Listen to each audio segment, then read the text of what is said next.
WAN Show. Had a great CES this year. Saw a lot of cool stuff. Yeah. I'm back. I flew back.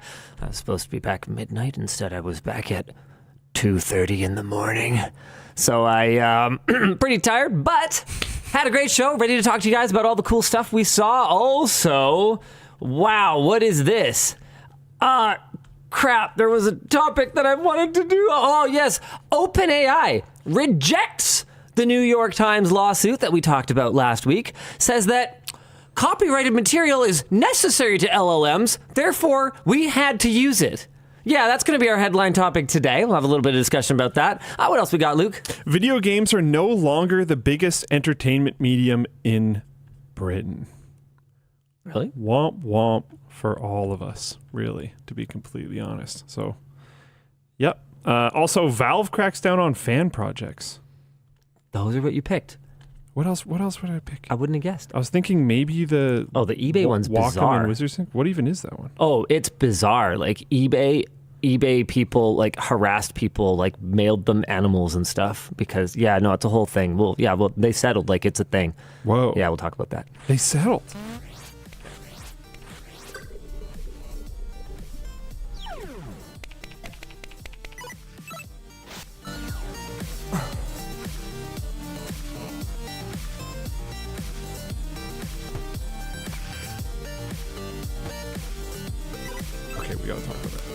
The show is brought to you today by Wicked Cushions. Check out Wicked Cushions at the link down below, or check them out on your face. Oh, well, your face. Sorry. Yeah. My face. Or yeah. Dan got some too, but he doesn't get to have them yet. You don't get to check out my face. Yeah, we'll do this. We'll do the sponsor. We'll do the sponsor read later, and then we'll give him his. Why don't we jump right into our first topic today, which is OpenAI's defense against the New York Times lawsuit. They publicly called the copyright claim against them meritless and disappointing. Yes. According to OpenAI, the only way the Times could have gotten ChatGPT to produce verbatim sections of their copyrighted text that it was trained on would have been by manipulating the prompts with the specific intent to get that kind of result. What meanies? Yeah. What mean people? OpenAI has also recently stated that it would be impossible to create a useful LLM without some amount of copyrighted material because most forms of human expression are either copyrighted or extremely old. So, Your Honor, therefore, meritless. And also disappointing. I didn't do anything wrong because I had to do it. I had to do it. Yeah. If I hadn't done it, otherwise, how would I have built this business and made all this money? If I didn't steal the plutonium, I couldn't have made the bomb. Right. So now we've got the bomb. And what? You want me to apologize for taking the plutonium? That's meritless. I mean, I'm sorry. I set this up as the headline topic and I made it like the title of the stream and everything because I was kind of thinking we'd be able to riff on this for a while, but it really does seem kind of open and shut, doesn't it? Your Honor, given that the desired result was for him to be dead, I'm afraid there was simply no way to do that without killing him. Therefore, this murder trial is both meritless and, if I could speak frankly, disappointing. And we know, guys, that them saying meritless and disappointing were at different points in time, whatever, we're yes, it doesn't matter. Clearly laughing. The point is that OpenAI clearly has no actual defense whatsoever, or this is Sam Altman playing 5D chess, coming up with the worst possible argument that he can up front so that the New York Times lawyers will go, all right, well, why don't we knock off for why don't we knock off for a 6-month lunch and we're just going to cruise into the courtroom, say, yo, Your Honor, they're the bad guys and everything will be fine and we're going to win this thing. Like maybe they have some kind of ace up their butt crack that is incredible. It's like the ace of nuggets.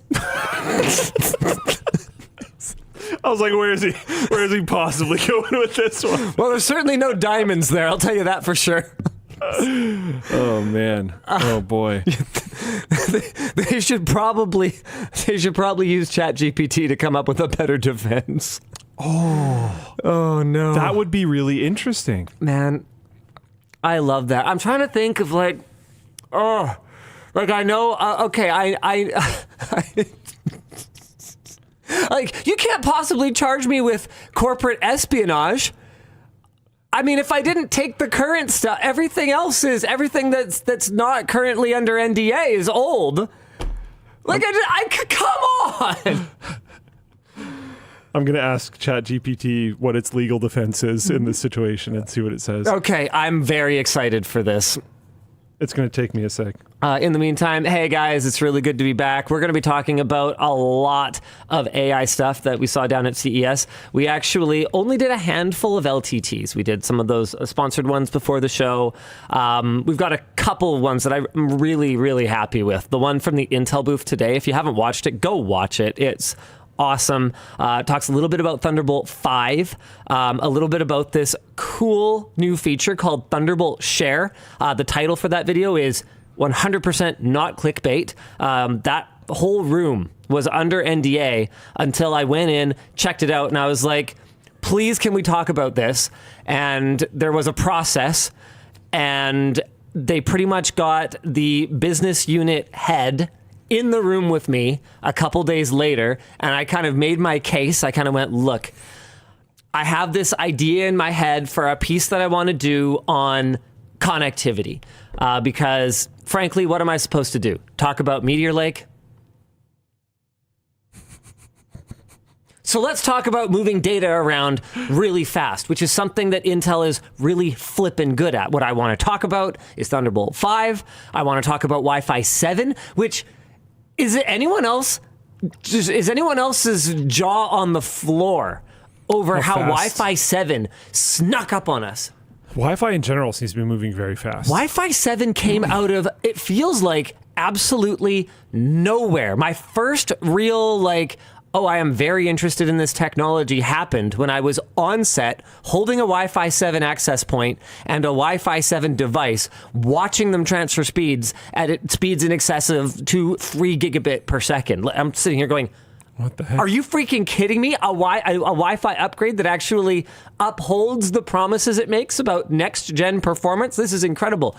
So I made my case. Look, I want to talk about moving data around really fast, and I feel like Thunderbolt Share is really critical, but I need you guys to answer some deeper questions, because the first time I was in there, even when I wasn't going to be making a video about it yet, I was like, okay, but how? What's the data path? And they're like, we can't tell you any of that. I still had to do a little bit of educated guesswork, so it's early days. All of the software is in alpha. It's super cool. Go watch the video. But the other really big one that I'm super proud of is we did a video on kind of the evolving situation around connectors on the back motherboard. So Asus BTF, MSI Project Stealth, I think they call it, and then Gigabyte Project Zero. I can't remember. I think Gigabyte's Project Stealth, MSI's Project Zero.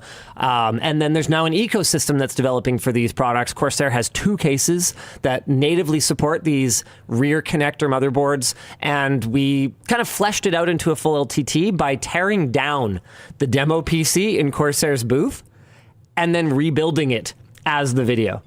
Kind of talking about, there's one key thing I missed, and I feel stupid for not mentioning it in the video now, but how there will be some challenges moving this to 100% adoption, no matter how good it is, no matter how many industry partners support it, and that's that it adds a bunch of clearance on the back of the motherboard, especially with stiff connectors like front USB 3, especially front USB 3 Type-C. That just isn't there on budget cases that want to be as narrow as possible in order to save on materials.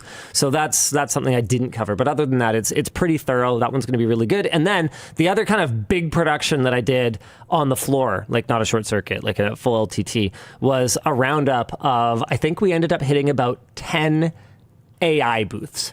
And I'm talking AI duct taped to a bicycle, AI duct taped to a computer mouse. What's AI integrated into a monitor? What would an AI monitor be, Luke? I challenge you to tell me, because he wasn't at the show this year, so this is all going to be fresh for him, because it's not like he pays attention to tech news or anything. He's got the WAN show for that. Yeah, I saw the rabbit, and I do want to talk about that. Yes, we'll definitely talk about the rabbit. But it I don't know. Like picture quality profile settings changing dynamically with content. Yeah, no.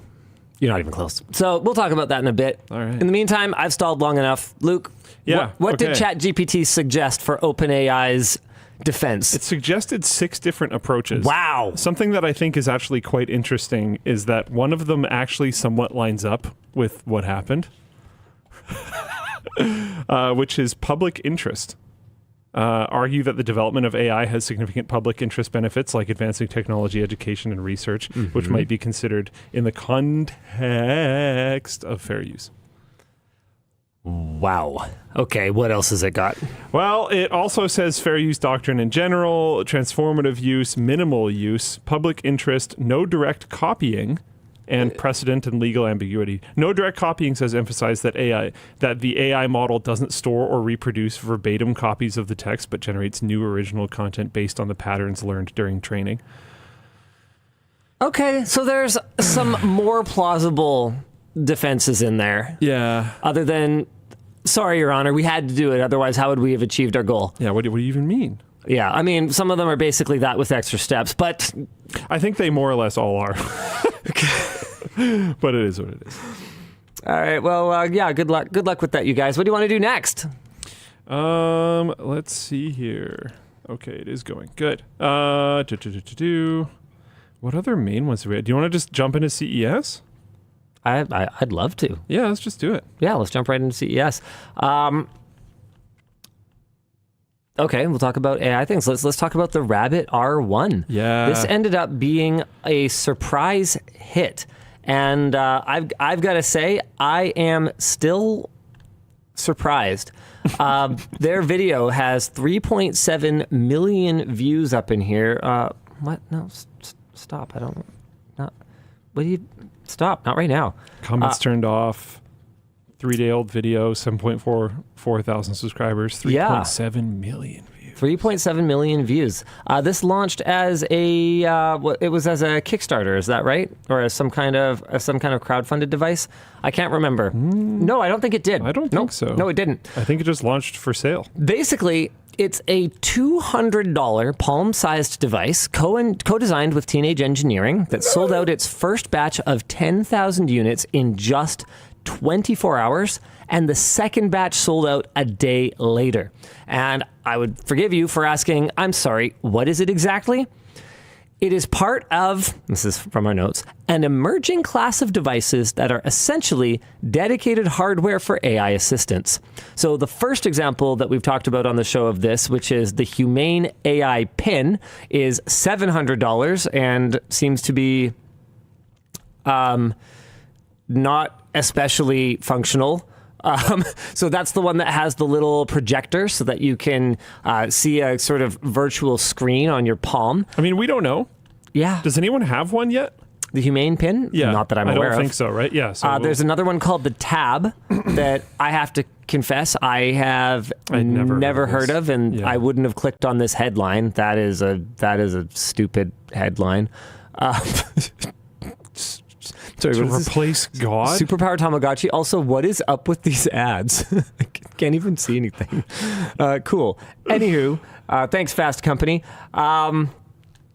And then, of course, there's the Rabbit. So the R1 runs Rabbit OS and doesn't have apps. Instead, it's large action model. So kind of like large language model. In this case, it's a model of actions.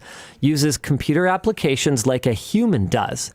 So the product demo showcases common use cases, like ordering food, but in theory, you can manually train it to do any task by explaining what you're doing as you record your computer screen. That's actually pretty interesting. So theoretically, if you show it how to buy Tide Pods because you're a hungry millennial, then it would be able to open a web browser, navigate to, Amazon or whatever website is good to get. Oh, everyone's pointing out you saw ads.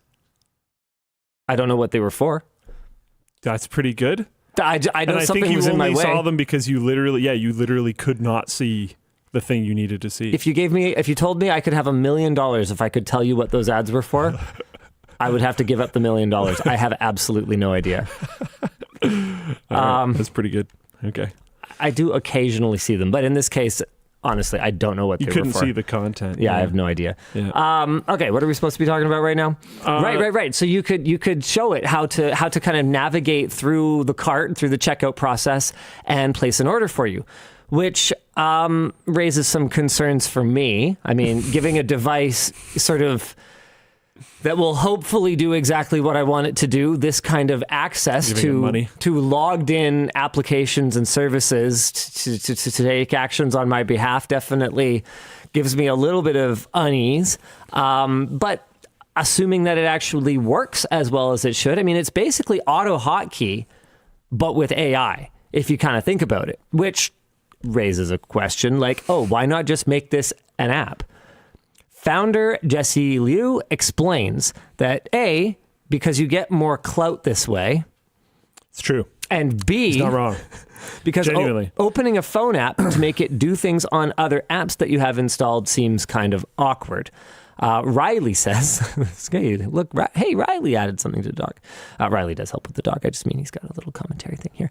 I appreciate the vision of a device that changes what it looks like to do computer phone stuff instead of hunching over a screen, tapping little buttons while ignoring people around you. You just tell your little Tamagotchi Pokédex to do something, and it does it. It totally could have been an app, but maybe it shouldn't be an app, says Riley, and you can't deny the cool design. The last line from Riley is a huge part of it for me. Teenage engineering was a part of this, therefore this killed. I think that's where a lot of this lands. It looks really cool. It looks super cool. And I think in an era of the most boring rectangles we've ever had, with as much touchscreen things as possible, having physical stuff, push-to-talk mic, flip the camera around thingy, physical device, it's an actual thing that I can have. I think a lot of people are gravitating towards that. D-Brand apparently has a skin coming. Because of course they do. On that note, another example of that was from our AI Roundup video that I walked into thinking was stupid and walked out of very close to wanting one, was this AI voice recorder. So what it does is it just transcribes voice to text, and then at the end first it records audio, then it transfers the audio to your phone. It transcribes it voice to text style. Then it creates like an index of the main topics, whether it was a meeting or a phone call or a job interview or whatever it was, and stores it. Which is like, okay, don't you have Otter or some other large language model assisted voice recognition and transcription software for your phone? Isn't there an app for that? But bear with me here. I kind of went, okay, why does this need to exist? And they said, well, a number of reasons. First of all, the iPhone does not support call recording. Why call recording is not supported on the iPhone is, I don't know, because you, I guess, Apple things or something. I don't know, but it's not. And one of the modes that it operates in is specifically designed to tune the microphones for recording calls. So having it sitting on the back of your phone, it goes on with MagSafe. Having it sitting on the back of your phone means you can be on a call. You just hold a button till it buzzes. You are now recording the call. So in many places, so to those of you freaking out about this, in many places, it is legal with single party consent. So just your own consent to record a call, including here. And there have been, I got to say, numerous times in my life when having a recording of a phone conversation would have been extremely helpful, either because the other party didn't remember, because the other party misrepresented it, or because I didn't remember what took place on the call and what everyone had agreed to. It would have been great to be able to go back in time and go, okay, what did actually happen? Where did this miscommunication happen? I'm sure we've all been in that spot before.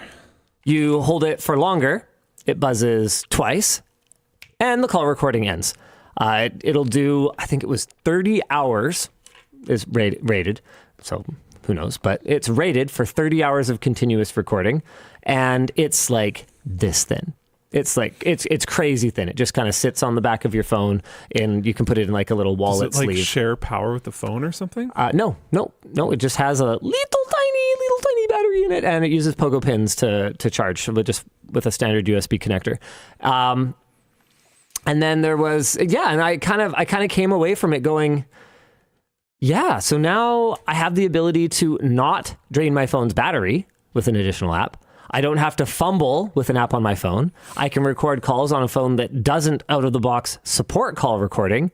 And if my phone is dead outright, I can still record stuff, copy the audio files onto my computer or sync them with my phone later, and I've got it. I can still record a meeting or whatever the case may be. And you know what? It's the kind of thing where not everyone's going to need that, but people who do need it, just having it, that's freaking awesome. So I walked in going, well, this is silly. This could just be an app. And I walked out going, yeah, the app is that's like the crappy version of this, you know? And those guys, that's where I got my wires crossed. Those guys just raised like millions of dollars on Kickstarter. So that's where I got this. So interesting. So we're all going to external devices. I know, right? What the heck? Everything was going into the phone. And now we're bringing back the Talk Boy. 2024 is the start of things coming out of the phone? I mean, I guess. I think most people are still going to use the consolidated device. But, I mean, do you know how many people I saw walking around the show with point-and-click cameras? Really? Yeah! And I don't even necessarily mean obvious media. You know, who are holding a little mirrorless or something, sure, and a shotgun mic with a dead cat on it or whatever. I'm talking people just, taking pictures. And it's actually very nice not being on your phone all the time, even if you're doing things that you would normally do with your phone. 100%. Because like you're taking pictures, you're sitting there, but notifications are popping in, whatever else is happening. You're draining your phone's battery. You're doing all this kind of stuff. It's like, ugh. I definitely have some concerns about privacy with devices like this. The recorder is powered by ChatGPT. Ah, cool. So, yep. Hopefully, if you're using one of these, you don't work at a 3-letter agency. But that's honestly a big thing with. It's been a big thing with LLMs this whole time, but with both the Rabbit and this, and I mean theoretically the AI pin and the tab or whatever as well, but. Like, okay, so I can record actions. What if I start doing my timesheet with Rabbit? Yeah.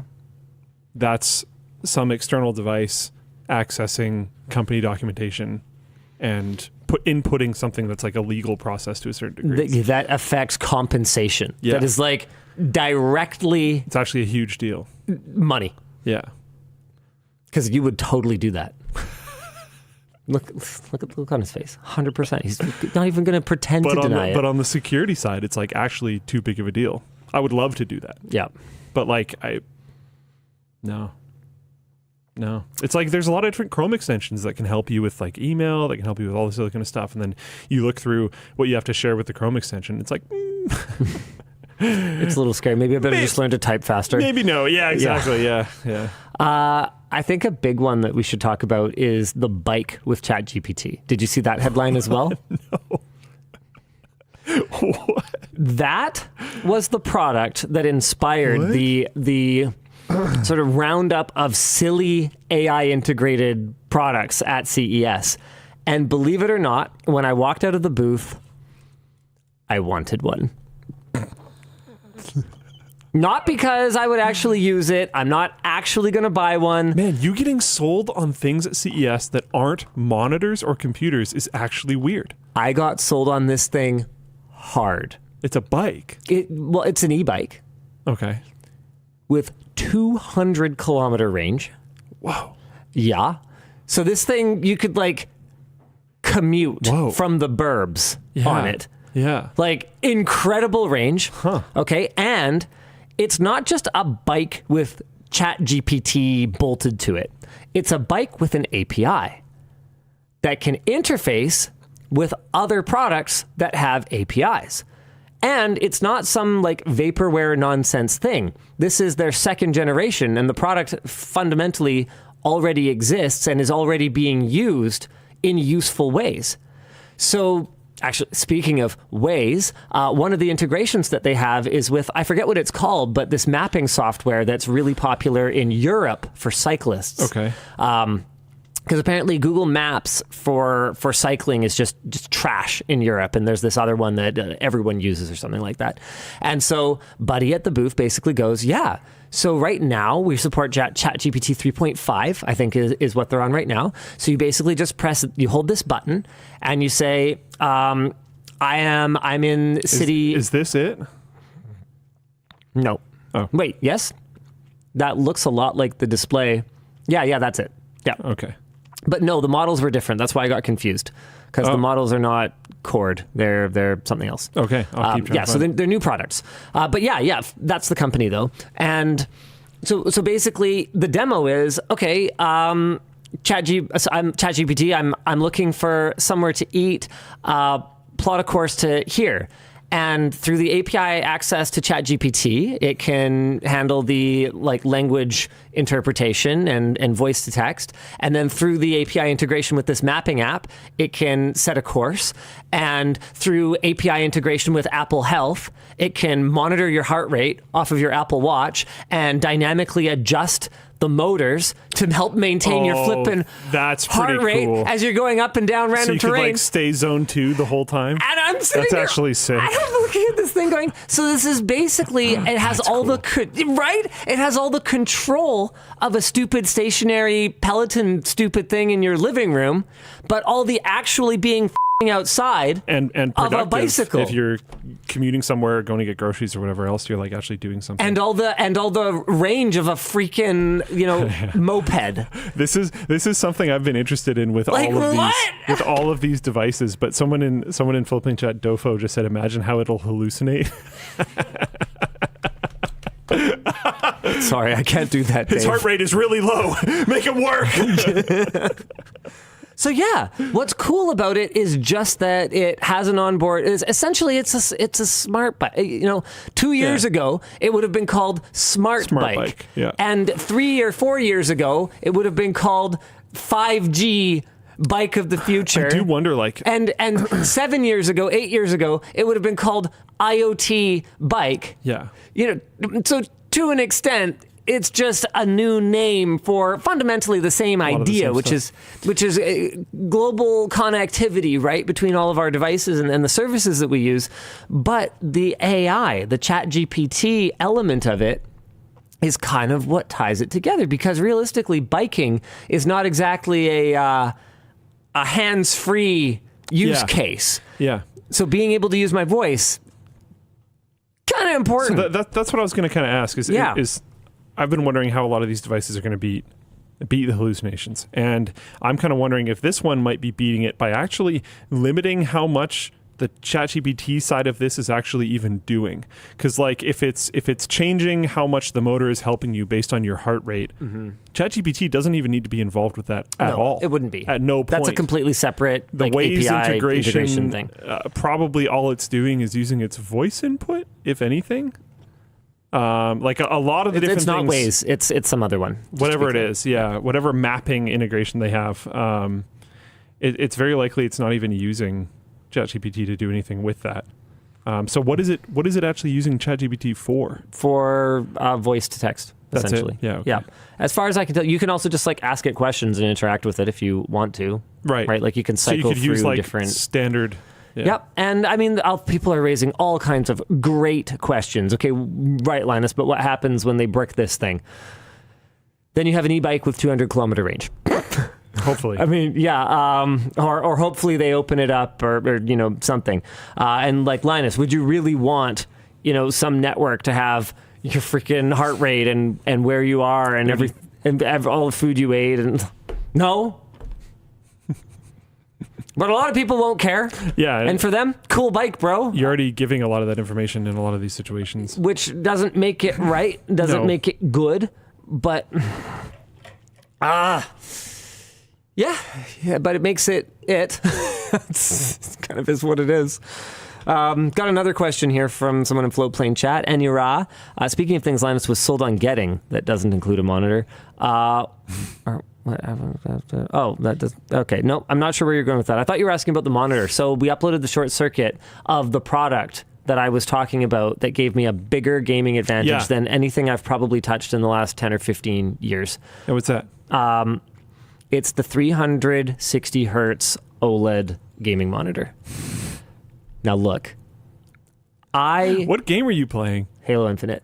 You got it at 360 FPS? Not quite 360, but really high. Okay. And it's not necessarily about that. It's about the motion clarity of this display.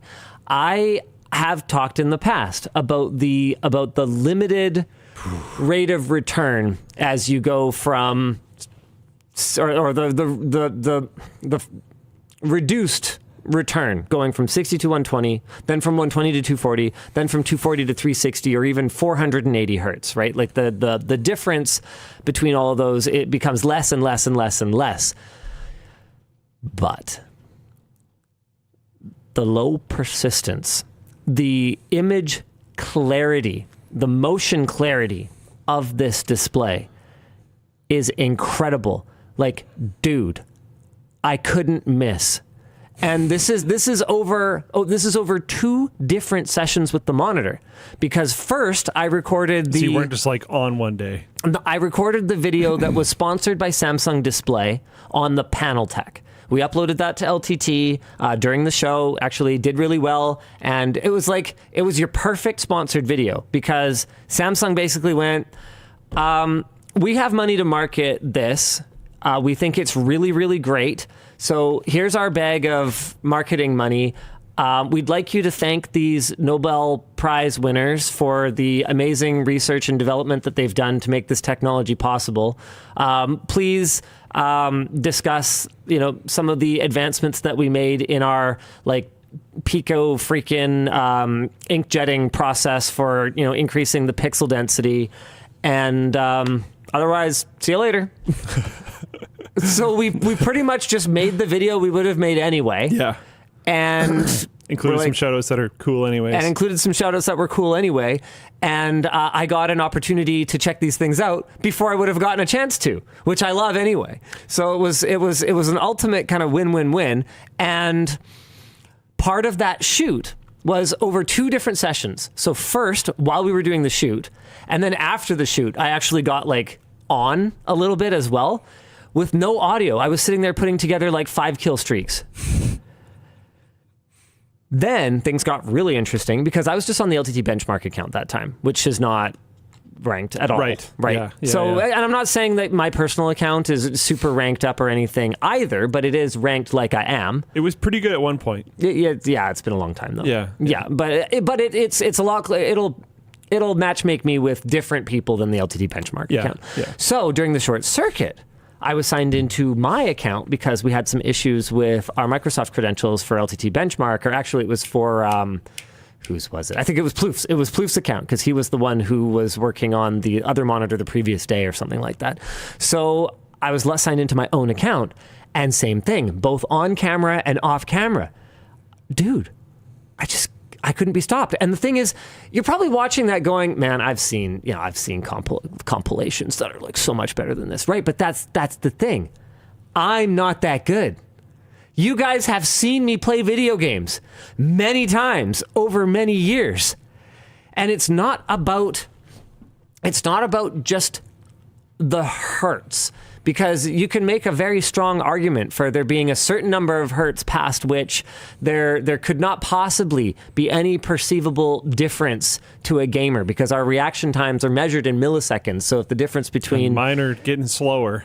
Yeah, the difference between one monitor and another is 2 milliseconds or 1 millisecond or a fraction of a millisecond. You're not gonna notice that, right? But it's about the constantness of the input that you're getting and a better ability to track a moving object, which we've talked about before, and also said there's a limited return on that continued investment. But that combined with the motion clarity is what really changed the game for me. because every single frame is a crystal clear image. Now, what's interesting, further interesting, what's also interesting is that Nvidia is working on their own approach to solving this that does not involve OLED, and that they claim, it's hard for me to tell because I didn't have them side by side, but it's really good. But they claim gives even better low persistence, like even better motion clarity than this 360 hertz OLED. And that's, shoot, I forget what they're calling it, but that's in the short circuit video where we do the world's first unboxing of the 4080 Super. So we get through kind of the Super lineup, and then we move over to their new G-SYNC demo, and basically what Nvidia has figured out, Pulsar, that's it. What Nvidia has figured out... Is it called G-SYNC Pulsar or Nvidia Pulsar? What Nvidia has figured out how to do is combine variable refresh rate with backlight strobing, or essentially what on an OLED would have to be like black frame insertion. So with backlight strobing to essentially like shine a snapshot of the most clear still of that frame at your eyes, then turn off the backlight while the pixels are all shifting. So this is on an IPS type display. And so you do get some overshoot artifacting. So I talk in the video about how the character model and the text above their head kind of has a ghost in front at the leading edge, right? Interesting.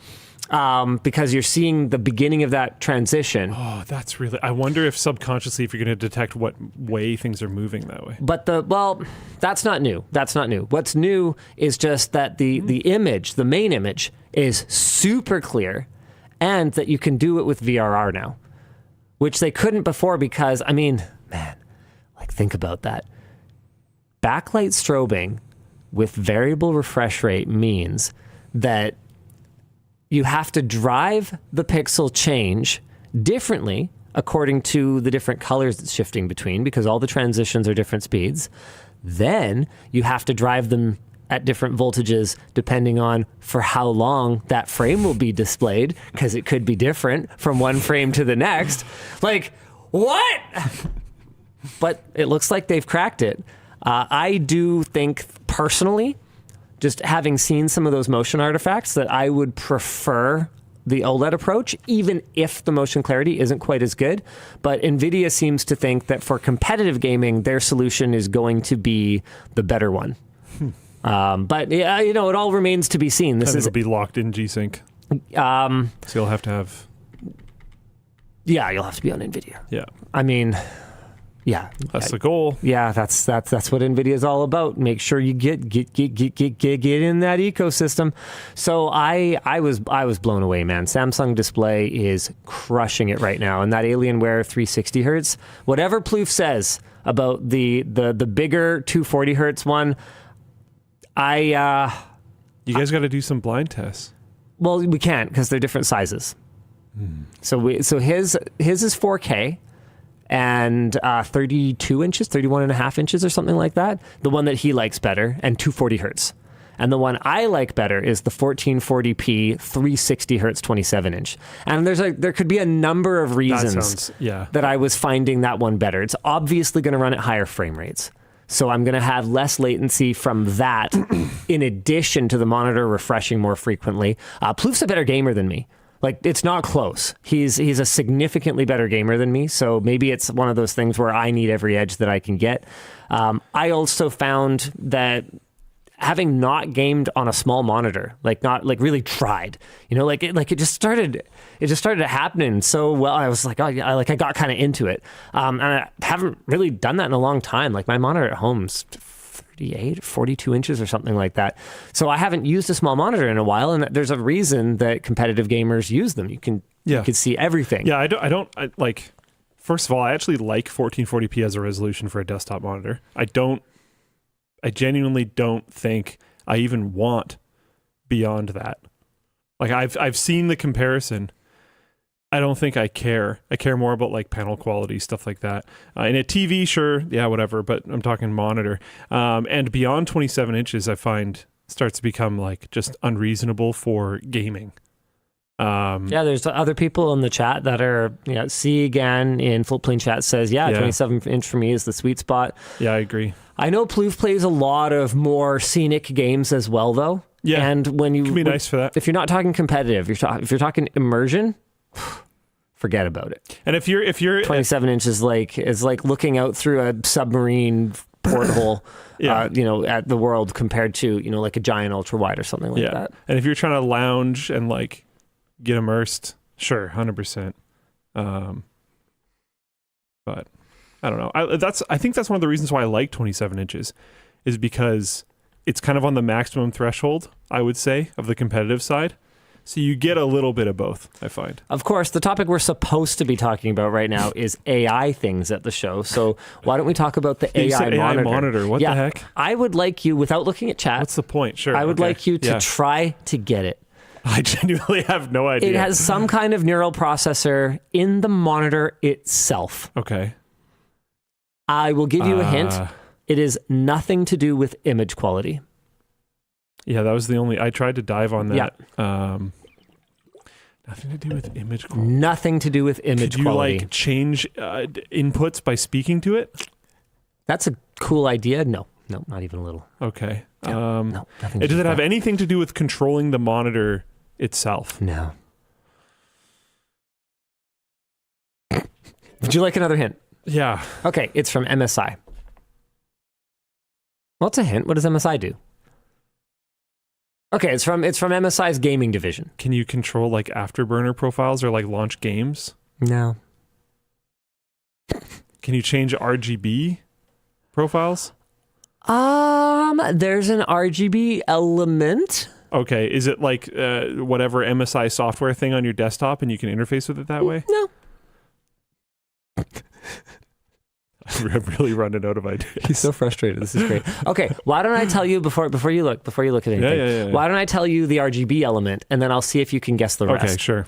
Okay, so using their AI processing that is built into the monitor, it's not like an external piece of software you run on your computer. So it's in the monitor. Wait, just one sec. Does this have to be web connected then? No, I don't think so. So it's local. I believe so. Okay, well, that's kind of neat. All right. Okay, so using that, it has like an RGB light bar at the bottom of the monitor that can mirror your health bar in League of Legends.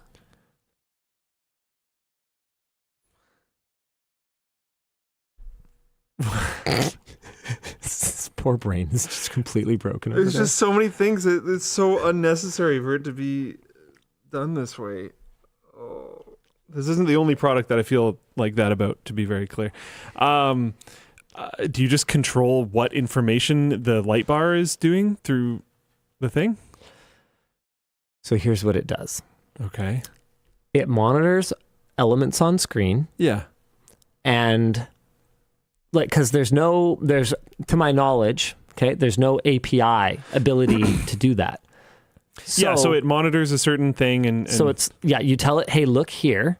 And if it looks like this or like that, change the light bar behavior, like whatever. So it would be a way for you to have like a flashing notification if you're low on health. And that is honestly could be very easily used for cheating. Okay.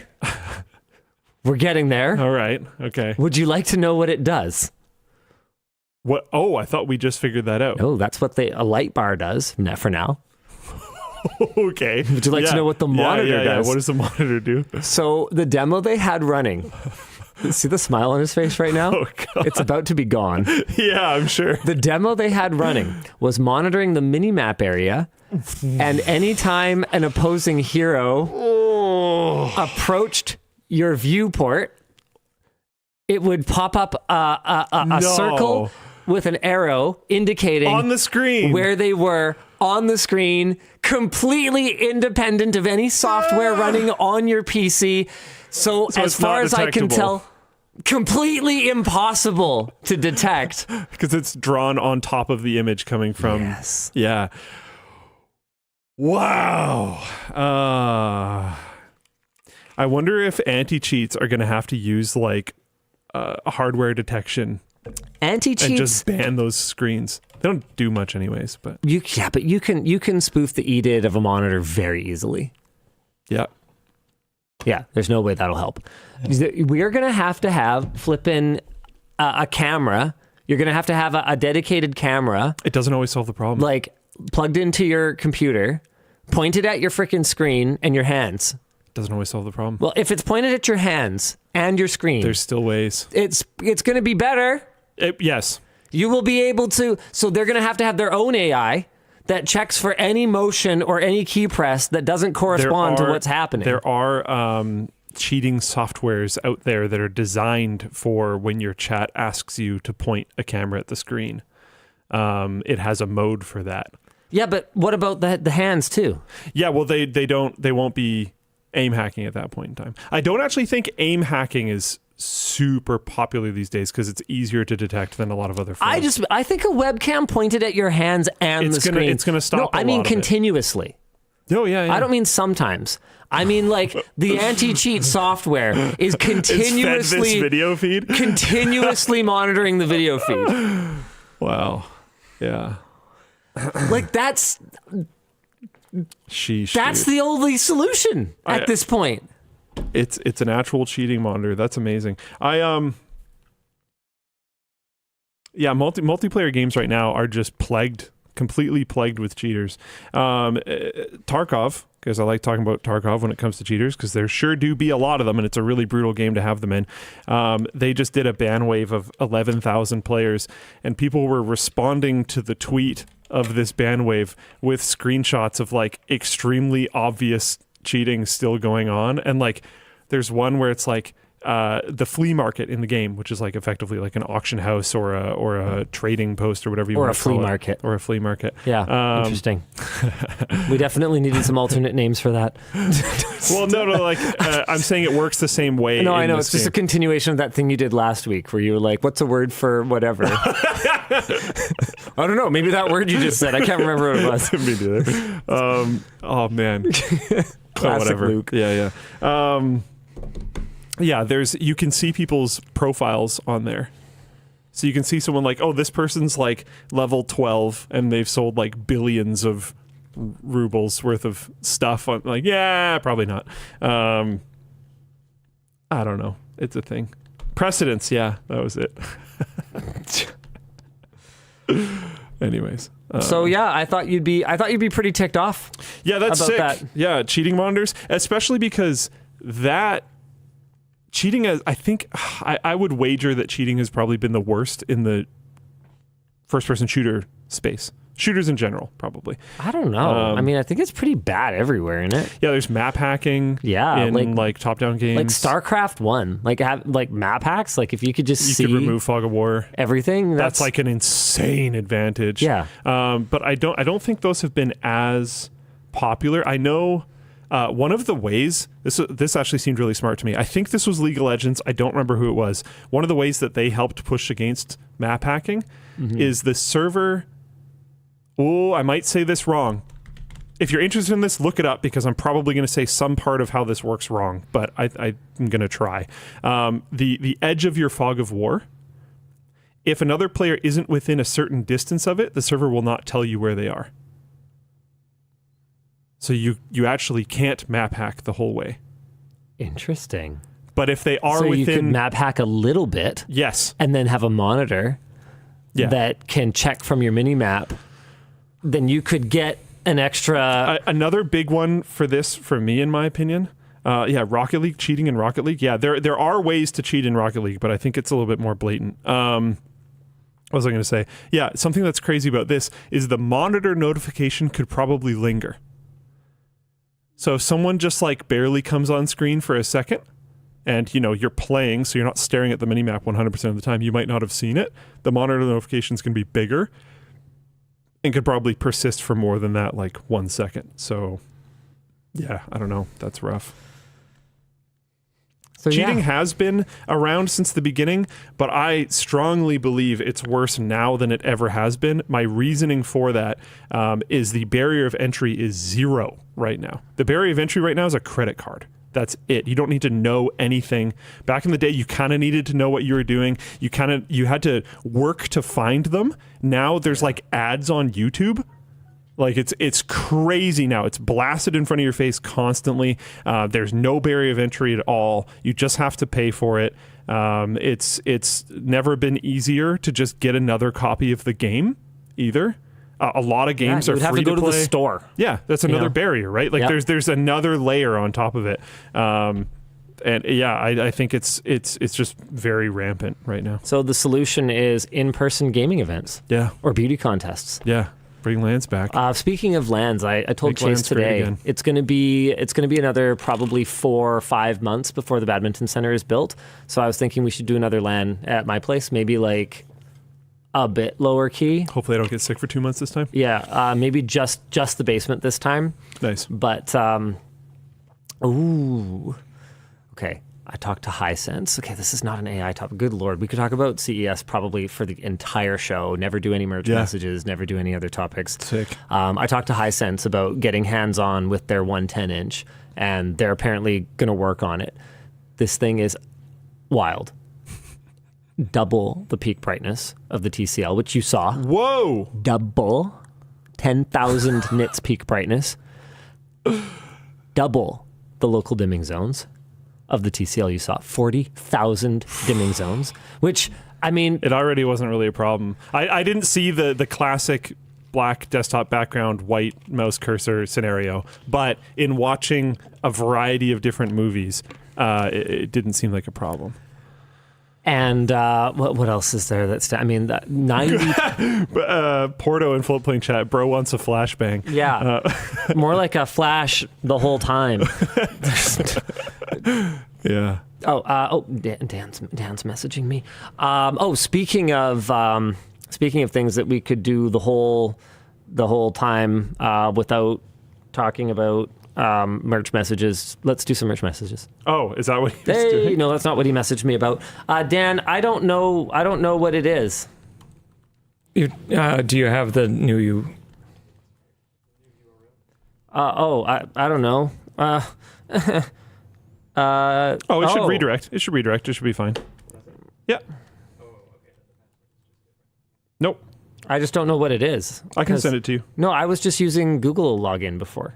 It was using both, but I can send it to you. Can you just... Okay, well, fine, whatever.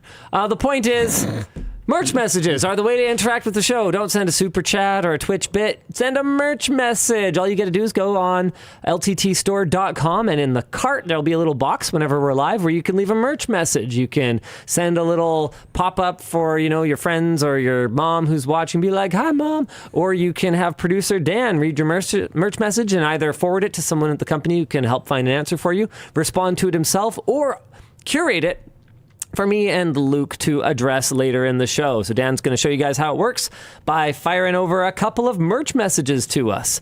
And I'm going to try and get my bloody dashboard open. And I sent it to your email that should be on that laptop. And it will be great. It will be like Frosted Flakes. Do you want me to read you one, or do you want to get logged in first? Seriously? That's the password? Yeah. Well, gee, I guess I don't blame myself for not remembering that. I didn't set it. Skill issue. Okay, let's see. But it is bad. We should change it at some point. Don't forget, you can just close like a those low tabs priority. and scoot right down to the curated. Close those tabs. Yeah, just Minimize. click on incoming. Please. The thing at the top. He's so bothered. I like to scroll. You know what? I'm not going to do it. There you go. Got him. Okay. All right. Hit me, Dan. Sure. I've been using an LG OLED TV for a few years now and have been thinking of upgrading. For someone wanting a larger display, would you recommend a real monitor or a TV? So it's tough, right? I was using a TV as my monitor for a bit there. I even went as far as getting my hands on the service remote for the LG C whatever, the C1, I think was what I was, C10. I was running something at the time, which ended up upsetting some people because they were like, man, now that Linus is talking about the service remote, like how to edit the dimming timeout and stuff like that, now LG's going to lock that down. I'm just like, guys, I can't not cover cool tech because like then people will know about it. Like it, Yeah. I don't know. Like on the one hand, like I'm sorry, that really sucks. It's not the first Did it time actually happen? that we've covered. I don't remember, but there have been times where we've covered something really cool that was like kind of underground and Gets like patched out. and then it's gotten patched out, which sucks. But that's what we're supposed to do, is like cover cool stuff. Anyway, the point is, even with the service remote tricks, there were compromises running a TV as a monitor. I suspect the newer ones would have less compromise because now LG is competing against much improved quantum dot, mini LED backlit competitors, and they're competing against Samsung's QD OLED that is not as sensitive to being overdriven as LG's WOLED. So they're probably going a little bit more aggressive in terms of how hard they're driving things and how much of the screen they'll allow to be white before it just is dimmed beyond recognition. But even with that said, I think I would probably lean towards getting a monitor, especially because there are so many monitors out there that are TV sized, if you're into that sort of thing, but have the creature comforts that are associated with plugging a monitor in, running DisplayPort. So potentially having higher refresh rates available to them than what you can push over HDMI 2.1, having multiple inputs. So DisplayPort, HDMI, I think most of them don't really have anything more legacy. Okay, so that point's a little less valid. But having an OSD, like an on-screen display that is more designed for desktop use, that's easily accessible. Like there's things that are nice about having a monitor instead of a TV on your computer. Hi, LLD. Hope you're well. Question: we always see the cool stuff from a show like CES. What's a piece of tech you've seen at a show that you felt was a huge disappointment? There's tons. I mean, yeah. It's usually like half the show. Let me put it this way. I think we made about between 20 and 25 videos this year. Presenting at CES were hundreds of companies. I mean, some of them are just things we don't really cover, but a lot of it ends up being not really what you would expect. Yeah, it is also a buyer's show.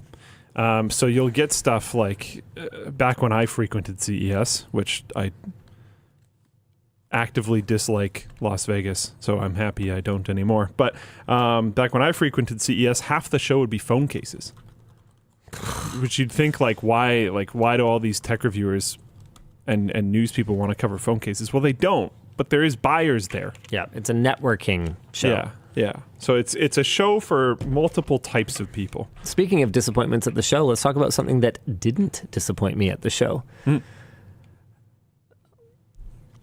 AI steak griller. Yeah, I know. Poor Dan. They claim it'll do 3 steaks in 90 seconds. Cooked to perfection. Look at this. His poor head. It's going to explode. How did they do this, you might ask? Yeah. Actual machine learning. So what they do is they punish the model, or that they punish it for taking any longer than it absolutely has to. So for every second that it takes, it gets punished. And then it gets punished based on user feedback on the quality of the meal.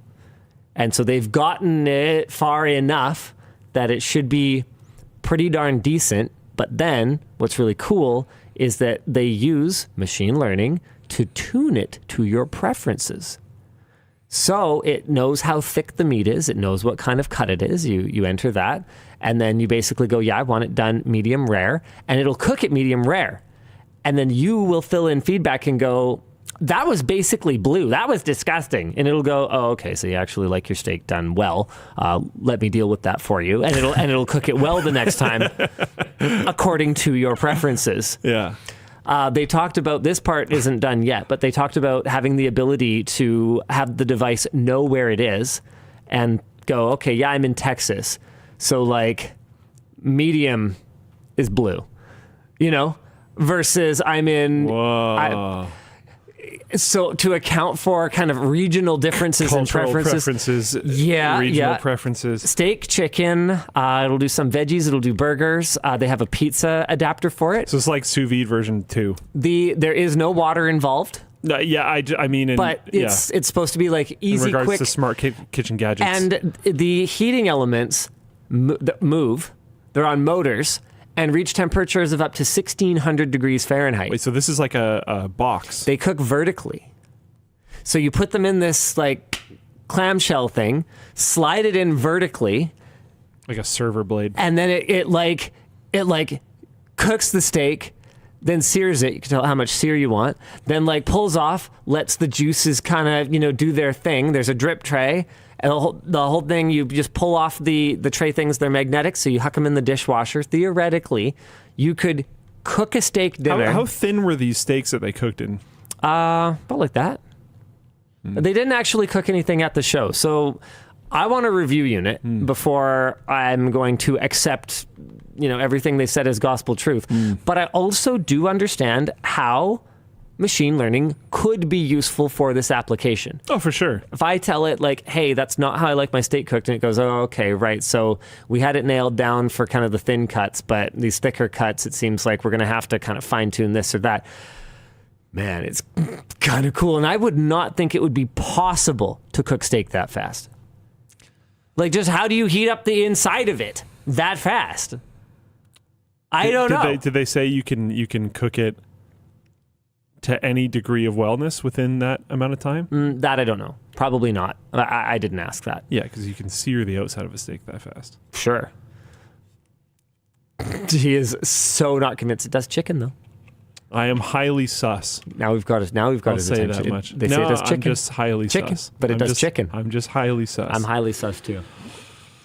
It's interesting though. That is definitely interesting because honestly, like That's a real use case for it. and cooking takes a lot of time, and not cooking's really expensive. And at least here. There's so many variables. I know there's some place like in Taiwan and stuff, like it's actually fairly, if you know where to go and stuff, it's actually quite affordable to eat out for more meals because the restaurants are kind of like built for that almost, and yada yada yada yada. But around here, it's not structured that way. Eating out for every meal is incredibly expensive. Tree Fingers says, I'm a chef and I can tell you through years of experience trying to rush steaks, it doesn't work like that. You can't just blast it with tons of heat. It cooks outside in. I know. Yeah. I know. Yeah. I know. Yeah. This is why I'm sus. But they, I think, are willing to put their money where their mouth is. I think we're getting one. Wolf thinking full plane chat. Why did the chicken cross the road? Because the AI grill was hallucinating again.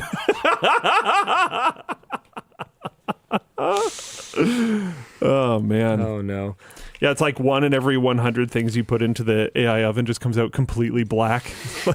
It's like charred. I mean, I was telling you It's a about piece of actual my coal. existing oven, so that would be no worse than what I have already. Fair enough. I was just trying to think what else was.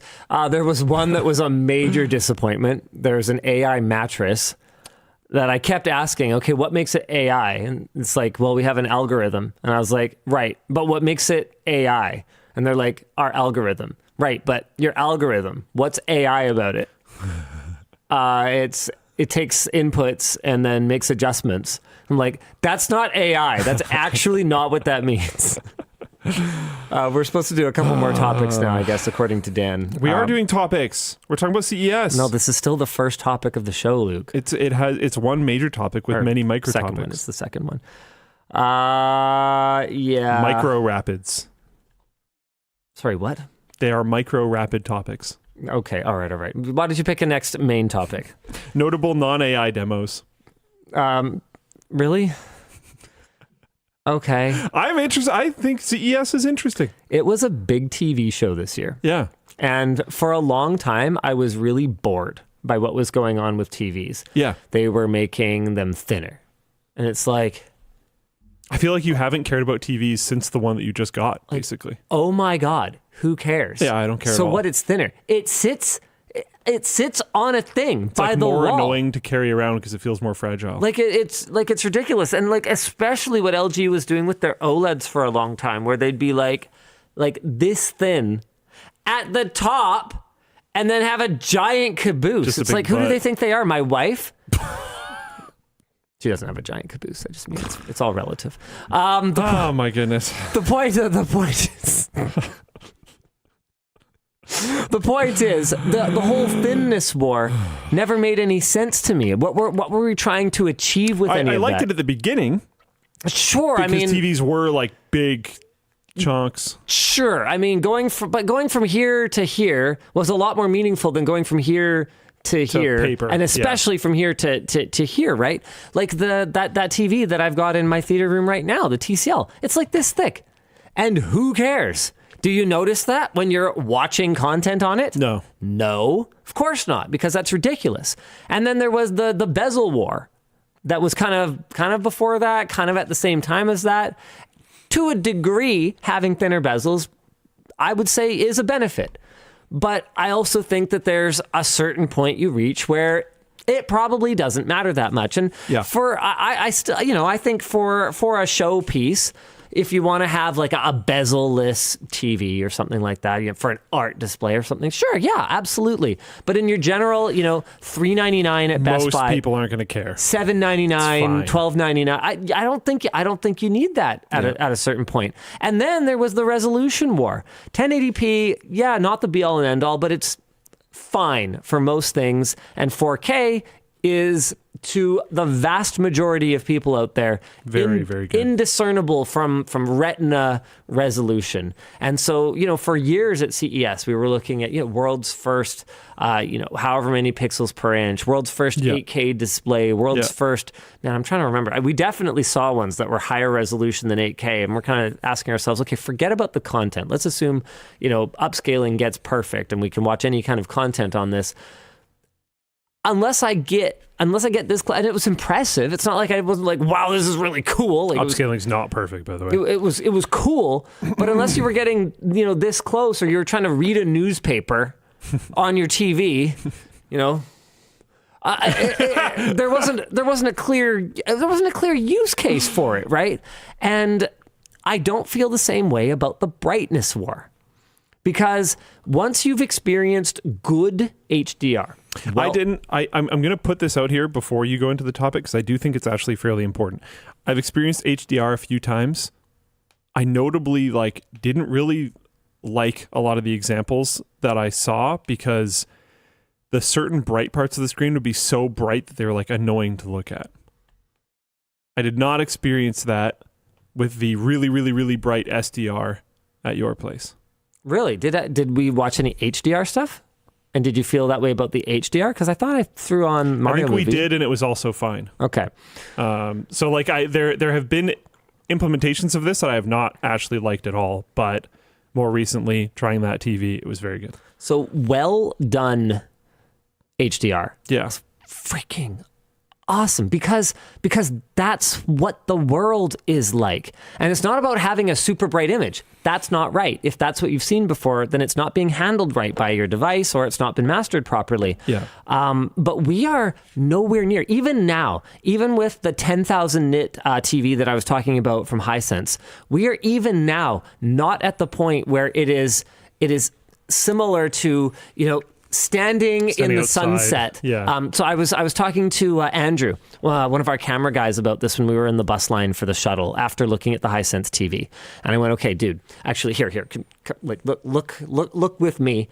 We were standing outside the convention center, and it was kind of approaching sunset, and one of the hotel towers that was like a glass tower was kind of catching a reflection of the sun that was like. It was dazzlingly bright, but not where you would be, uncomfortable. It was just like, the world that has a sun that shines on it, and sometimes it reflects off of things. And I kind of went, okay, Andrew, how many nits do you think we would need to get there? Because it's something that our eyes can process, and it's something we're going to have to achieve if we want HDR content to be like looking through a pane of glass into the world.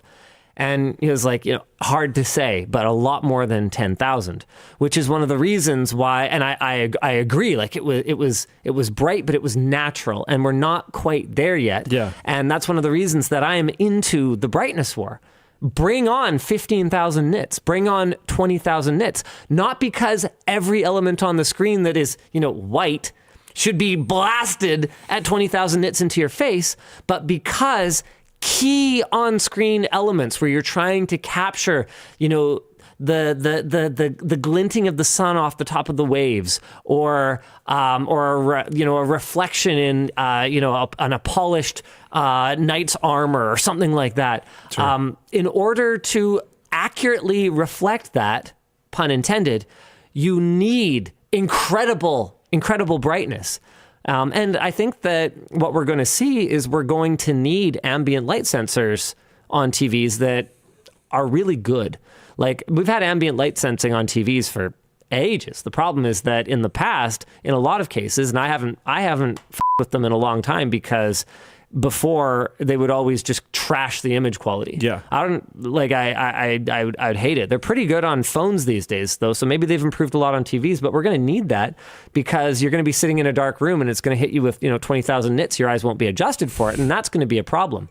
But we're going to need perfect blacks, and we're going to need like crazy high peak brightness in order to account for all the different environments where the TV might be used, in order to really get that experience and make it feel more lifelike, because that's what it does. It increases immersion. Did I fire up Lord of the Rings when you were over as a demo, Fellowship?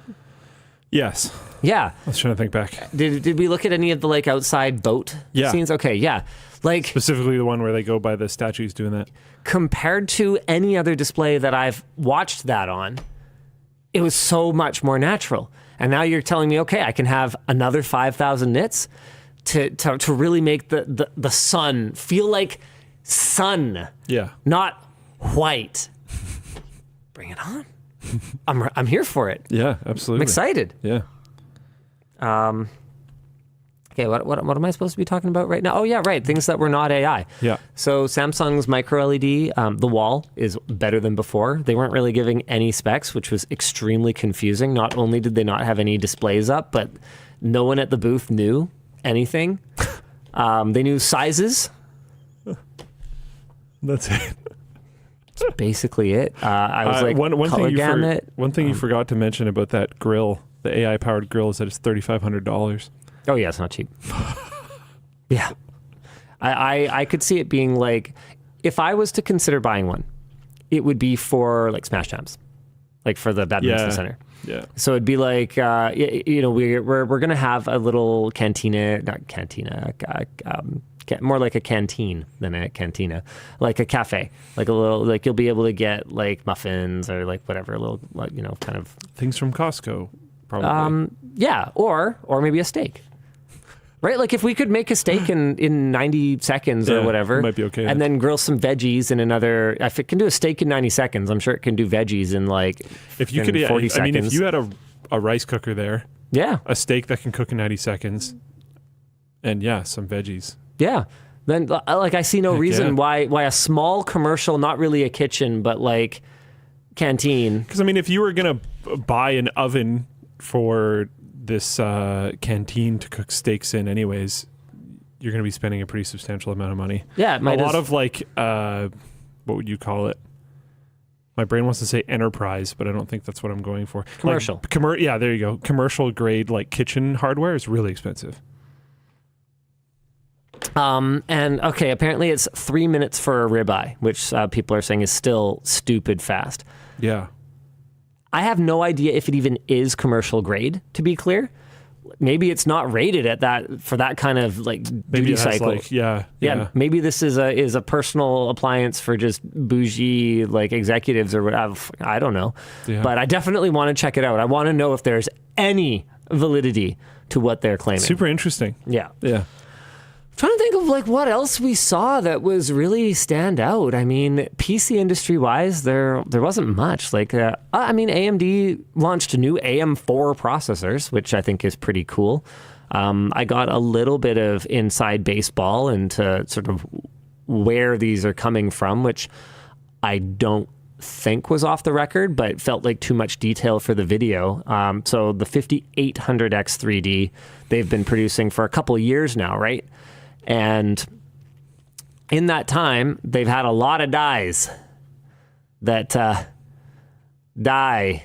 Yeah, not die, but didn't quite make the grade Yeah. for 5800 X3D. Yeah. So why do we have a cheaper X3D? Because, hey, I mean, waste not, want not, right? So $250 gets you a chip that doesn't hit the same clock speeds, but AMD is claiming, though we haven't validated this yet, that a lot of what gives the X3D its strength is the cache itself, is the latency advantage of the cache, and you don't necessarily need more core clock speed for that. So they're saying that gaming performance should actually be quite similar to the 5800 X3D. So I'm pretty excited for that because there's this enormous install base of AM4 systems out there. And if all they've got to do to be able to keep up with the latest generation gaming GPUs, mostly, right? Like, okay, not quite as good as a 7000 series or a X3D 7000 series for that matter, or a 14th gen or whatever. But to mostly keep up with a current gen GPU is pop a $250 chip in there. They're going to get some money back for the chip they just took out, just flip it on eBay or whatever else. That's really compelling. And I'm here for it. I like to see it.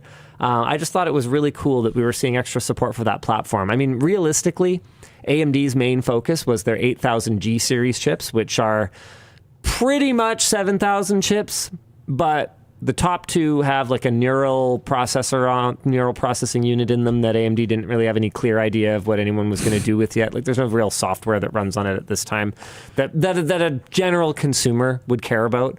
But theoretically, workloads will come, and it's much more efficient to offload to that compared to even using the GPU on them. And it's the GPU that's really special because they had demos. Obviously, they were using frame generation and upscaling and all that kind of stuff, but they had demos where they were running AAA games at like 60 frames per second, like Baldur's Gate 3 running on integrated graphics. That's actually pretty nuts. I back when we first started putting GPUs right on the CPU package, back when Intel first launched their like 700 series core processors, Linfield, I was like, yo, I don't want this. Give me more CPU compute. Why are you wasting die space on this crap? Now I get it. If I'd known that this level of integration was going to give us AAA gaming, at low, 1080p if you're lucky, right? It's running at a lower resolution, upscaling to 1080p. But if I'd known integrated graphics was going to reach playing AAA games at all, I probably would have been a lot more on board with it. It's freaking awesome.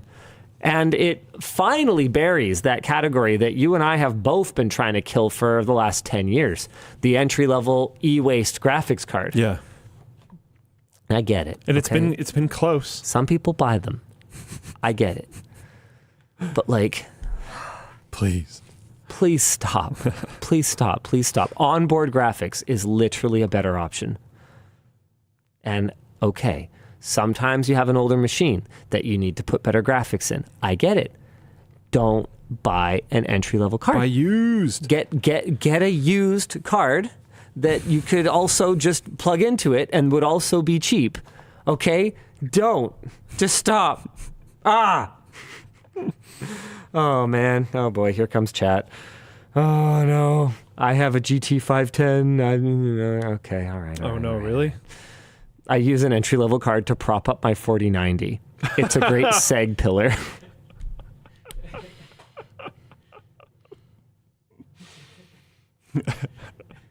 I like my computer to be an analog for society. Look. Raging Azaru. 1660 Super is not the problem. I've never had an issue with that. Mm-hmm. I'm talking like GT 1030s. Yeah. Stuff that is just manufactured waste. Yep. Why don't we jump into... Oh, here, hold on. Notable non-AI. Okay, I already talked about Wi-Fi 7 being amazing. There's the new AMD card with 16 gigs of VRAM. Nvidia's lineup, once again, seems to be just purely designed to upsell you to the next one. I talked about this a fair bit when they launched the 4060 series, right? You've got the 4060 8 gig, the 4060 16 gig, and the 4060 Ti, I think it is, or is it the 4060 and then the Ti both at 8 gigs, and then the 4060 Ti 8 gig, or 16 gig, that's right. Where the 4060 was like dog slow, and then the Ti was fast enough but didn't have enough VRAM, and then the Ti 16 gig was way overpriced. It was just like, The entire lineup is just designed to extract more money from you. It's like so blatantly obvious. They won't quite give you enough at every stage. Like it used to be, you could get kind of, what was pretty much the whole experience. And like you could overclock it a bit and you could like get to that level. Like they are so careful to make sure that one cannot be as good as that one, and you are leaving something critical on the table. And I felt the same way with the 4070 Super, 4070 Super, 4070 Ti Super, and 4080 Super lineup. The 4070 Super has 12 gigs of VRAM. It is a $600 card. With 12 gigs. And I get it. It has a 192-bit bus.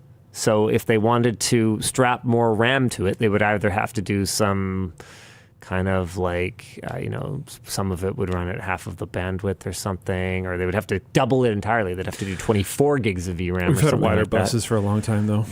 Well, that's what I was going to say is, you could also make the argument that it is a $600 card with a 192-bit bus. That is would be equally outrageous. Yeah. Not that so very long ago. Yeah. Then you step up to the 4070 Ti Super, which has 16 gigs of VRAM, which is nice, but is an $800 graphics card. Then there's the 4080 Super, which is a great 4K high frame rate gaming card. I was playing the new Call of Duty Modern Warfare. Can we just again? Can we not name things like this? I freaking hate it. So I played the new Call of Duty Modern Warfare, and even without upscaling nonsense, it was, and I shouldn't say nonsense because it's getting really good. Even without upscaling, it was over 100 FPS at 4K.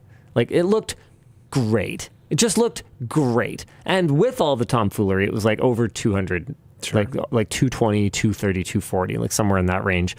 So I was playing that on the 4080 Super, which was awesome. And it got a $200 price cut from $1,200 US. So the one kind of reasonably priced one, it's like, well, hey, look at that Achilles tendon right there. Don't worry about the knife. Just here, give me your foot. Just, right? Because we're in the era where the PS5 and the Xbox Series have 16 gigs of potential available RAM. And so it's no secret that game developers are going to be trying to utilize that as efficiently as possible. So there's the potential for games to need that kind of VRAM, especially if you're on PC where you're going to be running at a higher detail level than what is necessarily going to be available to a console that's running what is essentially last-gen GPU technology now. So even if those consoles can't dedicate their entire 16 gigs, because it's shared, right, to VRAM, on a PC, it is very clear that those kinds of overruns are going to happen, and they have already been happening. Yeah. So they released this card for $600 that is not designed to last for this generation properly. And then it's $800 to get one. But by the time you're spending $800, well, I don't know. I guess you might as well get the $1,000 one. They can do 4K 120. I don't. And I'm supposed to feel like this is a good deal because the non-super was $1,200. It's tough. He wants an out. That's why he started searching for things on the table. He doesn't like the situation that he's in. I just want to talk about something else. Just anything else. Well, let's not do the union thing then, because I think that's a sad story, right? Yeah, let's just talk about it. Okay.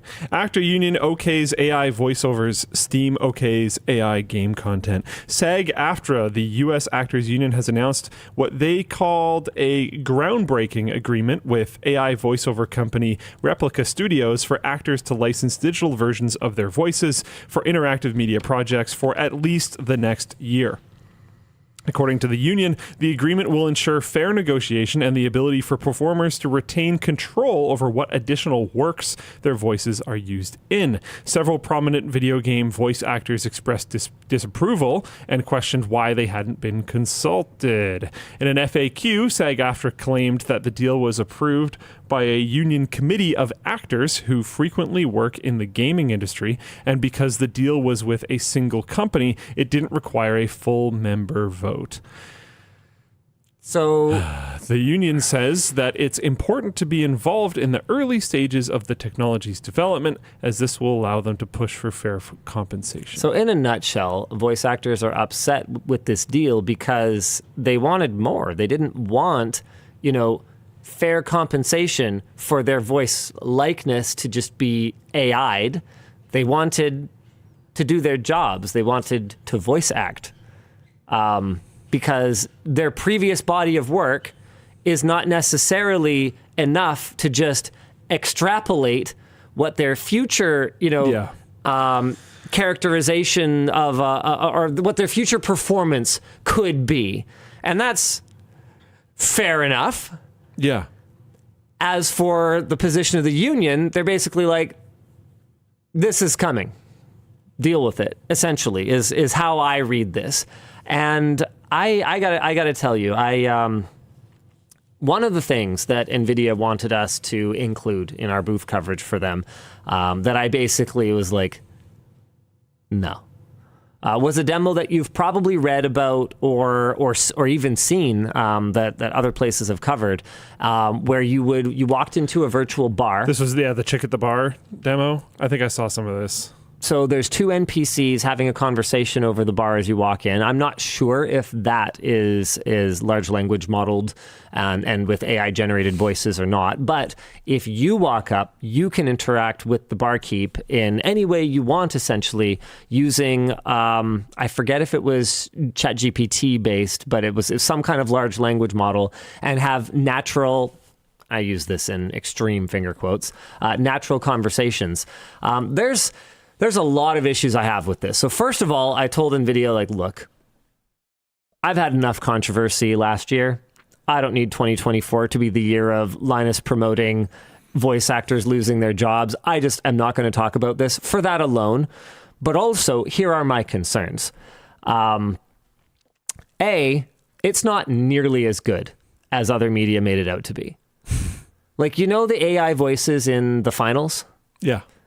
I wouldn't even say they were that good, because in the finals, you're not expecting it to be natural, right? It's an announcer. It's an announcer, which is kind of a style. Presentee, yeah. Whereas, if you were to talk to this bartender about, and they're expressing concern over your dead dog, and you're on your way to John Wick someone or something, right?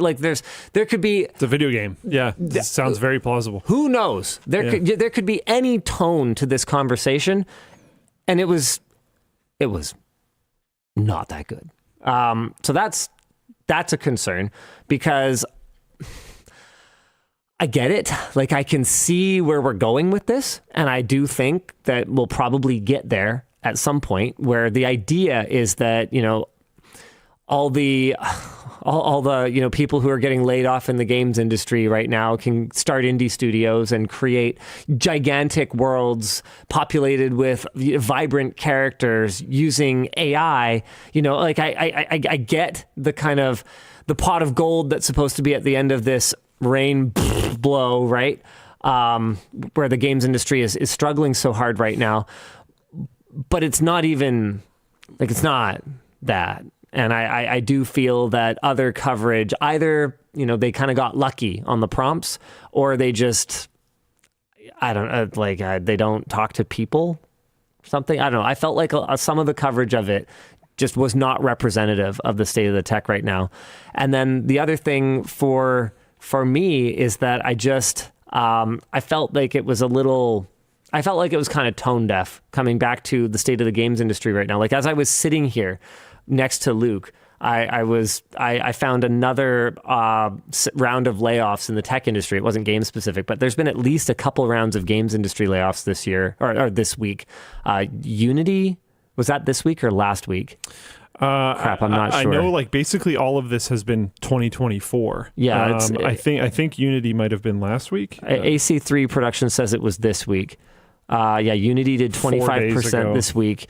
There was at least one other one, I think, that was also games industry this week. And, for my part, I'm just sitting here going, it would feel kind of tone deaf to do show coverage, right? Which is generally more positive in tone for us. we're not evaluating it. I don't think there's any reasonable expectation of like an objective, rigorous evaluation. We're showing forward-looking technology demos, and it's supposed to be exciting. I'm not excited right now. Oh, Twitch. Twitch was another big one, which isn't... Oh, Discord. Right, Discord. Discord was the one I saw while I was sitting here. There's been so many. And so it just felt icky to be like, hype manning. Hey, look how no one's going to need... Oh, and it also had like real-time synchronization of the animations. So, hey, who's going to need, animators or... Yeah, or voice actors. Woo, let's go. And you know what?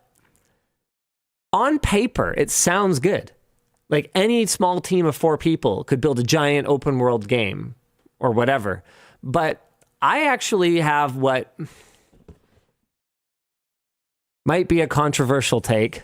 Oh boy. I don't think we need more games right now. Oh yeah, I actually do agree with that. And if anything, I think the just astronomical volume of games and the limited attention that people can possibly have for them and the potential for these kinds of tools to make them sameier than they already are. Oh yeah. Could be a bad thing for gamers. Do you want to talk to average white dude with beard AI model in this game? Or do you want to talk to average white dude with beard AI model in this other game? It's like, I think it's going to be fatiguing. Yeah. Yeah. And like if you're going to spend the time to really tune one of these models, like Lucien Lachance, an incredibly well-written character from Oblivion, trying to get ChatGPT to act like him perfectly when you can't just tell it to act like him because he doesn't exist yet. You're trying to craft this character. I think is going to take so long that you might as well just have a good writer and a good voice actor and just get it taken care of that way. Avon Fox says, Linus hates games, something, hot dogs. Hot dogs. I was like, oh, where's this going? That's funny. Yeah, pretty much. Yeah. I don't know, man. Like but then on the other hand, okay, look, one of the games that I love is called Freelancer. And that's a game that toward the end just runs out of money. Obviously, they run out of the ability to continue to kind of expand this world and create more missions and content. And so I look at tools like this and I go, oh man, they would have been able to do it. I don't know. Yeah. I think it's good for some things and it's bad for others. It's very divisive. Just like this divisive segue to our sponsor for the show. Hey. The show is brought to you today by Wicked Cushions. Yeah. Thanks, by the way. Here we go. Cracks are not good for you, especially when you see them on your headphone cushions. But don't worry. Wicked Cushions offers crack-free comfort for all types of headphones. Linus to show the WAN design ear pads for the camera. Oh, yeah. They have little custom like WAN Show logo designs on them. These are super cool. I meant to disclaim this. These were made specifically for us and are not for sale. Oh, sorry everyone, but yeah, these are flippin' awesome. I've got a little package of them that I guess I'm allowed to give Dan now that we've actually done the spot for Wicked Cushions. Their high-quality cushion replacements are made with sports fabric material to keep your ears cool and cozy.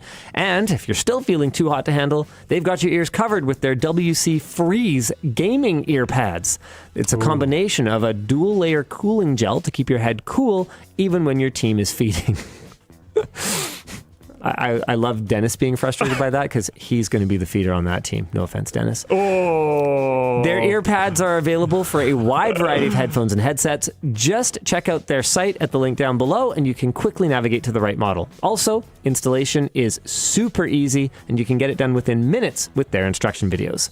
Starting at $24.95, their ear pads come in various colors and designs. Plus, with over 25,000 reviews and a solid 365-day warranty, also known as 1 year, there's no need to keep suffocating your ears in those old dirty cushions. Give Wicked Cushions a shot. Give your headphones a new life. We've got them linked down below. All right, Dan, you ready? Ready. 1. Nice. 2. Nice. Success. It was bound to happen eventually. I'm looking directly into the light. Good catch. Thank you. I want to see if I've had the same headphones for like a million years. And the last time I looked, I think Wicked Cushions only supported the PC series of Sennheiser headphones, like PC 38X and stuff like that. But now when I look at Sennheiser on their site, they have a bunch of options. So maybe I can find something that'll work.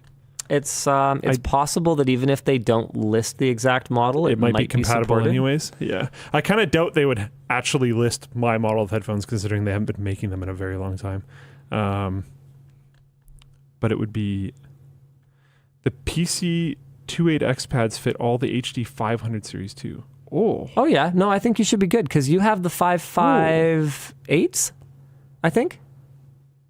595s. Oh, 595s. Yeah. 598. Oh my goodness. 595. Yeah. You're supported. Which one? 595s. Yeah, this one right here. You're good to go. 595. I will actually buy these. It goes not quite to mine. It goes all the way to HD 599. Compatibility sheet. That makes a lot of sense. But no support for the HD 600. That's fine. Yeah. Well, that's the ones I use. Got them. Well. Yeah, 595s. Sick. And they're the cooling ones. Okay, I'm getting those. Oh, you got which one though? Which one? The though? different styles? Yeah. I want the cooling one at the very least. Yeah. They've all got the cooling gel, but do you want 90s black? Ooh. Or do you want black camo? Or I think 90s regular black. It's I got to think be 90s black. Yeah. Look how cool that looks. Oh, I Yeah. love it. That's sick. Yeah, that looks freaking awesome. Sweet. Okay, Well, no judgment if you like the black camo or the regular black or whatever, but I'm a 90s boy. So that's pretty irresistible. I've had the same headphones for years, and the original pads like failed and kind of broke. Yeah, I know. So I got replacement ones, but they're just junky. They're bad. I've wanted new ones forever. So yeah, I think this is a business you and I talked about like 1,000 yeah. years ago. Yeah. And now fortunately we don't have to do it because Yeah. Wicked Cushions is doing it. So that's great. Yeah. Oh man, we came up with a killer business idea today. Just like randomly, we were working on our review for the Fairphone. I was talking to Jordan about it. Like I gave him all my notes, the lab gave him all his notes, and then we were having like a 3-way meeting. Just kind of talking through, okay, kind of what's the angle going to be here? How are we going to do the intro? What's our title? Like that kind of stuff. Elijah's yelling at you. Don't spoil the idea. No, I won't spoil the idea. I know it's ours. We need it. But it's pretty cool because unfortunately the review of the Fairphone is not going to be super positive. Yes. And so we were kind of thinking about, alternative solutions, and we came up with something that's kind of neat.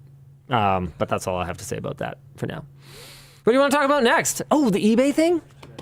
Right. There's a thing. Okay, yes, Dan, please. And then the eBay thing. Yeah, then we'll do the eBay thing. Sure. Hi, DLL. I have a problem with Google Workspace. They set a hard deadline after which I lost access to my data with no further support. Data destroyed by Google is real. Little guy versus Google vibes. Yeah, okay, so I curated this out of the potentials. I don't really 100% know what's going on, and we're not Google, so we can't really say anything. I've never heard of this. I don't know. But I'm going to, unfortunately, use you as a good opportunity to talk about 321 storage. Oh. Try not to have one copy of your data because... Yeah, 0 is much better. Try not to have one. If you don't have any, then you're not going to feel bad when it's gone. So that is a form of strategy. Yeah, It sucks. I don't know what's going on there. Deadline after which you know what they did recently is they shut down old Gmail accounts. So maybe that's... But it's a workspace, so you yeah, can paying Google for Workspace. it? I don't really know what's happening in the actual message. I can't really tell what's actually going on. I mean, if they set a hard deadline, then I guess the deadline is passed. But, I mean, there's a reason that everything I care about is on my NAS. Yeah. As long as I am able to keep those probably was platters free spinning. Workspace, people are saying. I did never take part in that. I heard it was like a thing, though. Oh, yeah. Elijah's saying they removed the free version of Google Workspace last year and gave people time to upgrade or migrate, and I guess that's it. It's over. Didn't make it. That's rough, but yeah, Luke's right. 3, Gotta 2, have 1. multiple copies, yeah. 3 copies across at least 2 different locations. And what's the one? I think it's supposed to be more than one format. Oh, okay. Sure. Yeah, that makes sense. In my opinion, the format matters less than all the other Yeah, ones. I don't think that's a huge Yeah, 3 copies, deal. 2 locations. I feel pretty good at That's that what point. matters the most. Oh, it's 1 ring to rule them all. 1 is off-site. I like mine better. I don't think that's it. 2 is types of media. Yeah. Oh, 2 okay. 2 different types of media, and one of them being offsite. Okay. Yeah. Thanks, guys. But basically, The types of media one's kind of multiple copies. Yeah. Yeah, 1 offsite. That's good. All right, Dan, hit me. LL and Big D, can you talk a bit about displays? Why is ABL necessary? Is power draw and heat really that big of a deal? I dream of a greater than 1,000 nits sustained, regardless of window percentage. Mini or micro LED, OLED, I don't care. Well, ABL, that's the auto brightness dimming nonsense. So yes, power draw does matter, and it's for more than just Energy Star efficiency ratings and stuff like that. There's only so hard you can drive these things, and I think that in the same way that GPU manufacturers try to limit the power draw of power virus applications like Furmark, I don't think TV manufacturers actually want you pushing, because when you display an all white like an all-white window or an all-white screen, you're essentially driving every single subpixel at maximum power, and that is going to like microwave you at a certain point. And I don't mean that literally. I mean, we were at a demo in Samsung Display's booth. So take it with the grain of salt that you need to take it with. But what they had was their QD OLED next to LG's WOLED, and this was, they said, both current gen, and the scene that they had was a candle burning in the middle of the display. I would say it was probably about a 10 to 15% window. Yeah, maybe 10%. So a bright candle burning down the middle of the monitor. And they had thermal cameras pointed at both of these displays. Now, I don't know for sure that they didn't have an insulating material on the back of the LG display. Like I can't prove that. But assuming Samsung display had any integrity whatsoever, it was 2 of the same image playing at the same luminance level on an LG. They didn't say it was LG, but it was obviously LG because it was WOLED and nobody else makes that. So on an LG TV and a Samsung TV. And the LG TV was running so hot that I couldn't touch it. I'm trying to remember the exact temperature, but it was over 60 degrees. And they claimed that if they left it running for long, the surface of this TV was Wow. could burn you. Yes. And they claimed that if they left it running long enough, it could reach like in excess of 70 or 80. And so in response to your question, why can't we just drive a 100%? That's really dangerous, to be clear. Not just for like burning yourself, but for burning your house. Like kids. Yeah. Stuff like that. Yeah. So to answer your question, why can't we just drive the whole panel at 100% brightness? It's because we can't. There's actually, fun rabbit hole to go down. Incredibly bright LEDs and how to deal with how much heat they generate. Oh yeah, they have to be like water cooled and stuff. It's crazy. Yeah. It's actually like pretty cool. DIY Perks did a great video where he builds himself an artificial sun, and he gets into the whole Just like DIY Perks things. like physics of how the lens has to be different so that the rays are parallel rather than like this, and blah blah blah blah blah. It's a whole thing. It's a great video. Go check it out. But one of the things that he had to do was deal with cooling the bloody thing. We also saw that at what are they? Kronos, I want to say.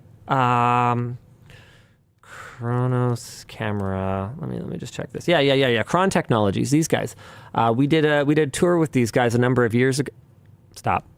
We did a tour with these guys a number of years ago, and they do high-speed cameras, which, if you guys are familiar with, you'll know need a ton of light in order to perform their best. So they have a controlled room with zero flicker LED lighting where they can do test footage and test their cameras.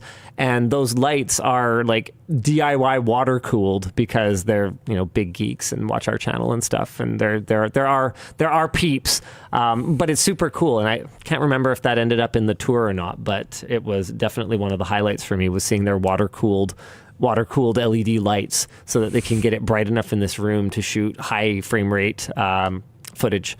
Very cool. Yeah, see, that's super cool. I love stuff like that. Hacksmith apparently did it too. All right, Dan, hit me. Last one I got for you. Hey, DLL, we use RFID name tags for computer access in healthcare all the time. What do you think about this being more popular in the consumer space? Also, AI in the ER is crazy for diagnostics. Computer access in healthcare. I mean, yeah. The thing about the computer space is our devices are not shared the same way they are in a corporate or educational or healthcare environment, right? Like it's okay. Like I'm thinking back to our home PC when I was growing up. Right, like there was one computer in the house because everyone didn't have their Chromebook for school and their phone and and a gaming desktop maybe in the room or whatever. Right, if you're Windows XP login with all the profiles. Yeah, exactly. Yeah. What value would there have been to me having a name tag with an RFID chip in it to log into that? Yeah, very very little. I think that there's probably cases where there could be use for it, like public library. Okay, I need to use the internet at the public library. I use my RFID card. But with the ubiquity of cell phones and mobile network connectivity, I absolutely recognize that there are people who still rely on public libraries for internet access, but I think that it's a lot less common than it was in the early 2000s. Public libraries do a lot of other cool stuff, though. Yes, but I'm just talking about like internet the computer lab at the public library for internet access. That was a huge thing, like when I was a teenager, and now is definitely not as much of a necessity for as many people. Like consumer RFID access. Like I can think of very few things that those two sentences go together with. Yeah, I mean, door locks and stuff like that, but that's not really that's not like computer access. I would be super down to have an RFID chip like in my finger or something like that. So someone in Flipplane chat mentioned that biohacking. Yeah, just like every time or if it's in my palm and then there's just like an app on my phone that when I'm holding it, it's just like always authenticated for everything and just is tied into my password manager and uses that what's it called again? Huh? What's that thing called again? The Rabbit uses the Rabbit R1 to just automatically enter passwords whenever my RFID chip in my hand is present or something. Like if we could automate stuff like that, man, that's game changing for consumer. But it's not multi-user access, so I wouldn't need it for that. I've got one installed in the back of my hand between my thumb and forefinger. Yeah, I'd be super down. I'd be super down. As a Christian, this is terrifying. I'm not sure. You know what? I have to admit, I'm not like hyper familiar with the Bible or anything like that, but I'm not familiar with any kind of issue with people are Mark of the Beast. Okay, hold on a second. Now I got to Google this. Mark of the Beast. RFID chip in your thing. Okay, the beast coming out of the sea is like a leopard with feet like a bear's. Okay, now hold on just a minute here. What's stamped image of the emperor's head on every coin of the Roman Empire? Okay, this is clearly going to take a little bit longer. The YouTuber? Mark of the Mr. Beast?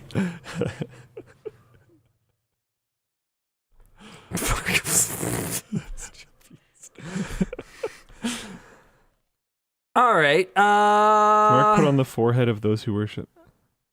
I don't know, dude. I'm totally lost. Yeah, I'm not. Yeah, I'm clearly gonna need a little bit more. Oh, okay, hold on. Elijah's got me. Hey, yeah, nice name, bro. You a prophet? Okay, Revelations 13:15. Here we go. And I was allowed to give breath to the image of the beast, so the image of the beast might even speak and cause them. Yeah, I think this is not happening today. Why don't we do another topic? eBay pays $3 million to avoid prosecution, and this one's a doozy.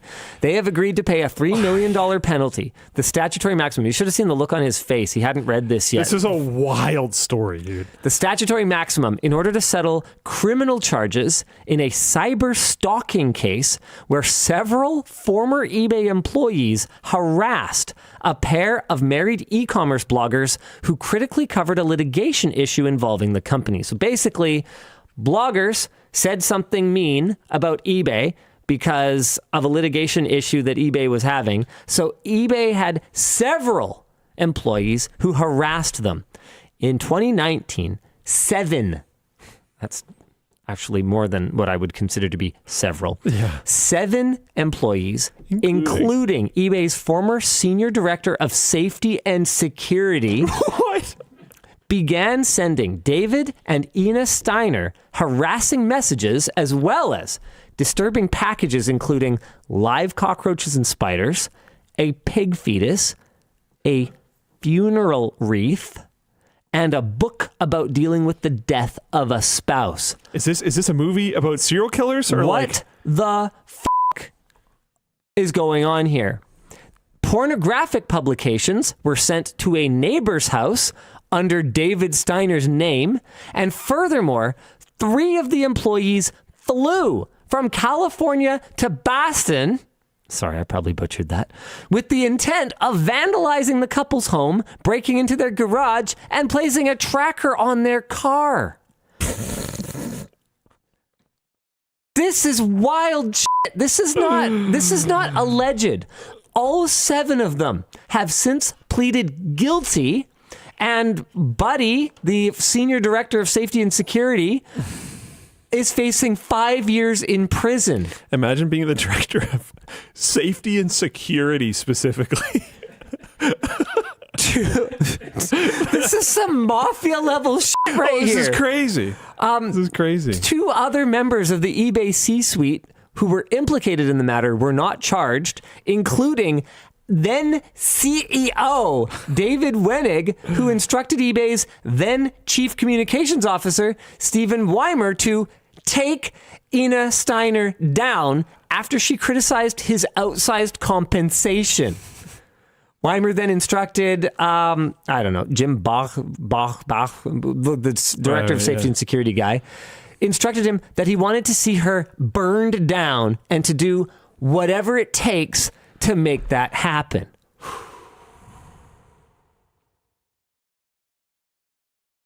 What?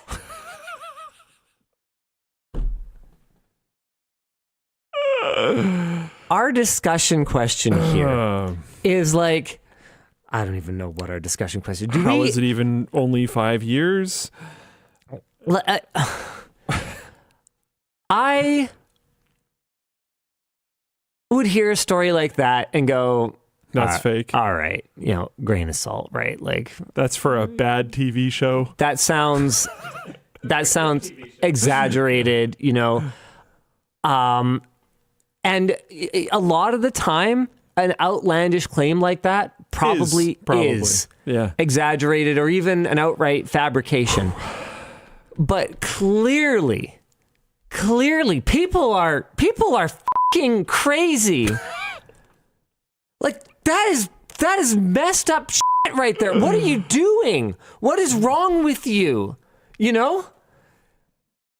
So it's pretty obvious that even if someone is making claims that seem just beyond what any reasonably functional human would do, right?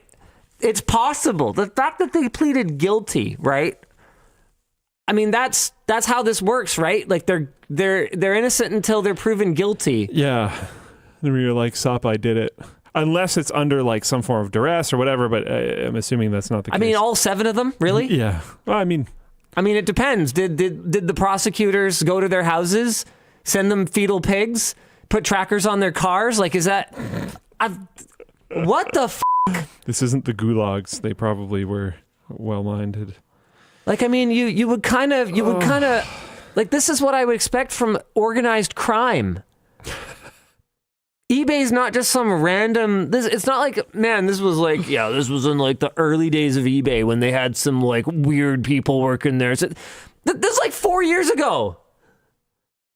What? Like you hear these crazy stories about the beginnings of the gaming industry or whatever. And it's like, yeah, there was cocaine everywhere, and it was, right? This was 4 years ago. Yeah. 2019. Yeah. How did they get caught? I don't know, by mailing dead animals in the post, maybe, like, which is a crime for sure. Yeah.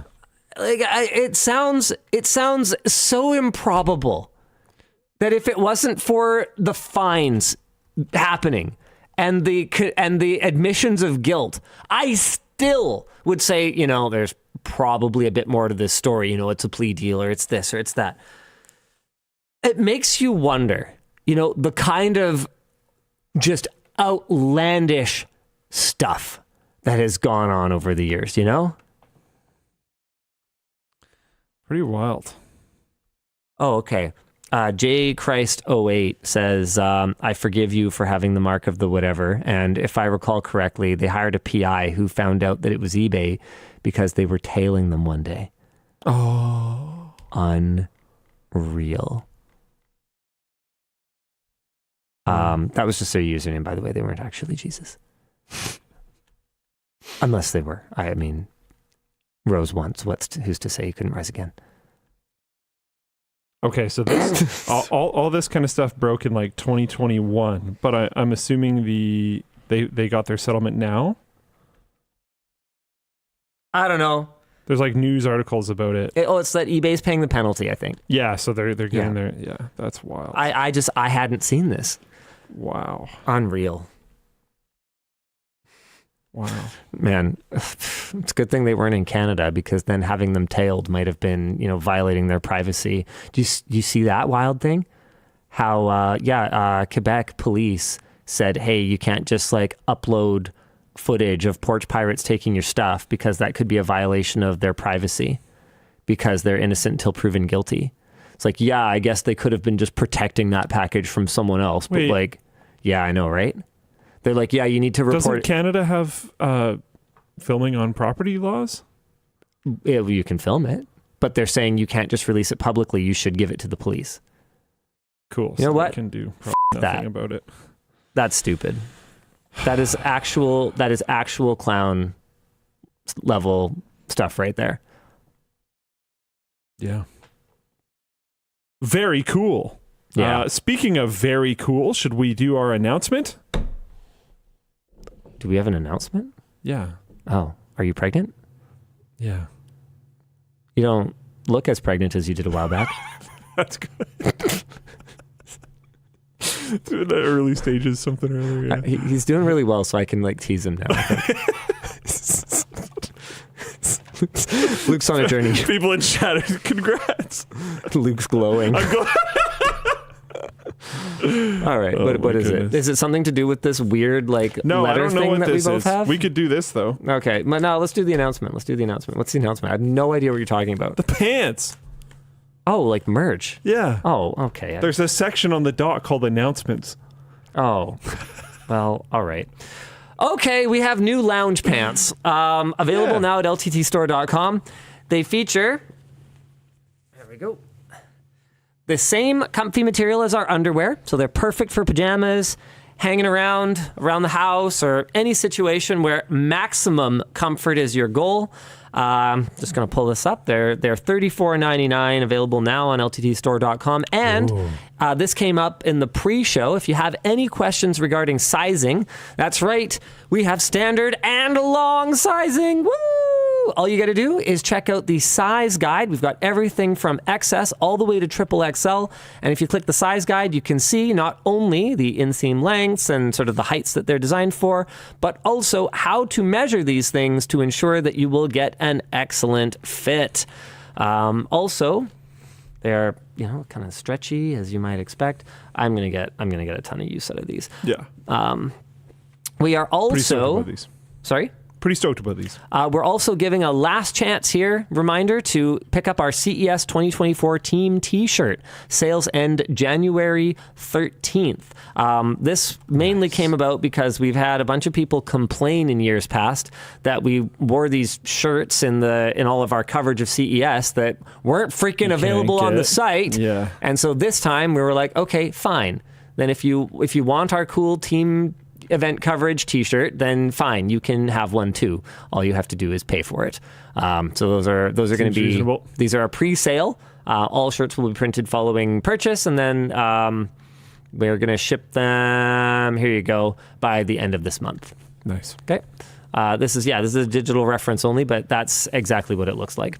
I'm excited about these because the onesie is made similarly, right? Yep. Yeah, it's also our underwear material. And my girlfriend takes the onesie. I'm not a huge fan of wearing onesies, but I find the material on that and this and the underwear to be very comfortable. But I don't like being in a onesie. So having this for lounging at home will be great. There's one last thing. We have deals on remaining stock of WAN hoodies, short circuit hoodies, and swackets. We apparently found some additional inventory buried at the warehouse, and they're $50 each until they're gone. This is the last chance to grab any of these three items. They will not be restocked. Okay.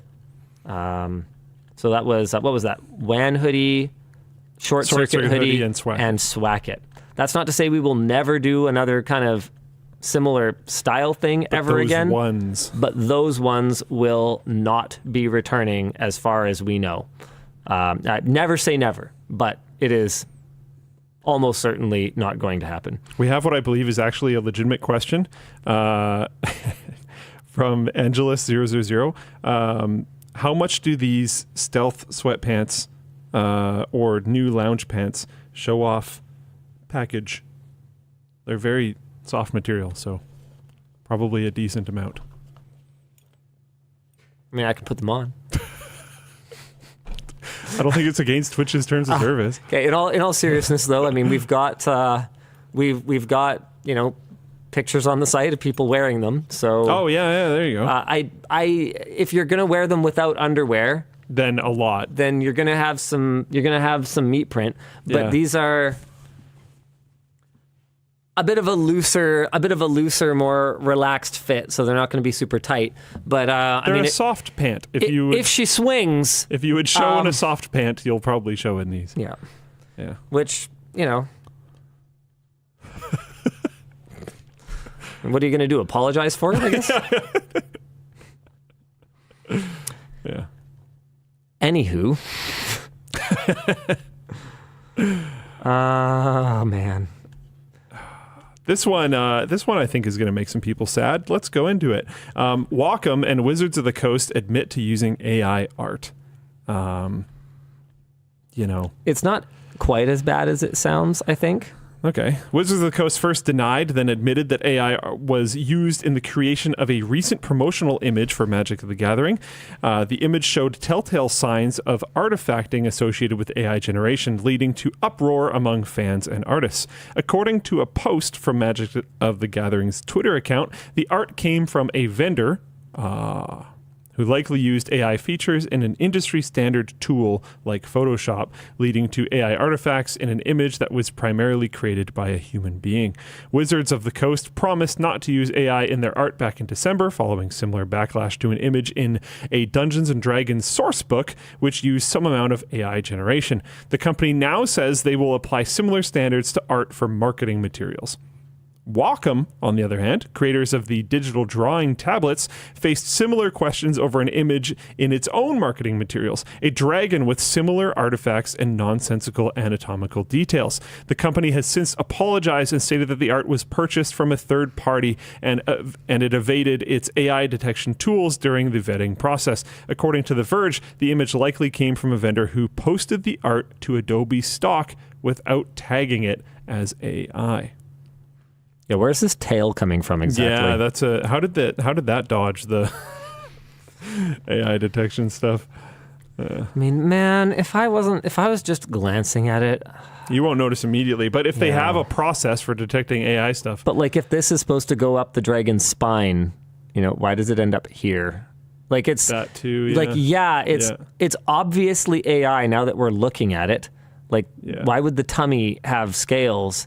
And then have like this, like it's just what is going on right now? Yeah, But if we're not paying attention, if we're just reading this, there's like a dragon sitting there or whatever. I get it. Full Plane Chat has a very fun take on what's going on there. Yeah. Okay. Moving on. Is it tech layoffs time? I guess. This one only really pointing out? This one's only pointing out a few, but honestly, if we tried to point all of them out, we'd be here for an hour, and we'd probably miss some because probably more have happened since this was written. So it's probably fine. I said probably a lot. Twitch has announced the layoffs of around 35% of their staff.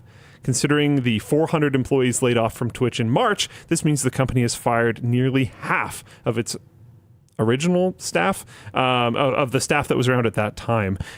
In a blog post, CEO Dan Clancy called the layoffs an attempt to right-size Twitch, which he says was still far bigger than it needs to be, despite ongoing sustainability efforts. This is crazy. Like, I think, is Twitch done? Like, do you know the big new feature that they announced alongside Nvidia, where even smaller streamers can support multiple resolutions? Oh, by them doing it themselves, the transcoding themselves? By Nvidia and streaming software companies working together to do all the encoding client side and then just allow Twitch to ingest the various resolution streams. I actually think it's pretty cool. It is pretty cool, but Twitch talking about this as a feature is like, okay. So I don't disagree with you, and I understand that this might be unpopular, but the fact that I think it's like over 99% of streamers on Twitch are getting effectively no viewers, like 3-0. Yeah. It costs a lot for them to do all that, which is the reason why they haven't had access to transcoders this whole time. I know. So creating a method for them to get it is actually cool. I understand people are upset about this, but the fact of the matter is Twitch is not profitable, hasn't been for a long time. They got to do some stuff. Yeah, and like just expecting more money all the time with them carrying more weight all the time doesn't work when they never made money in the first place.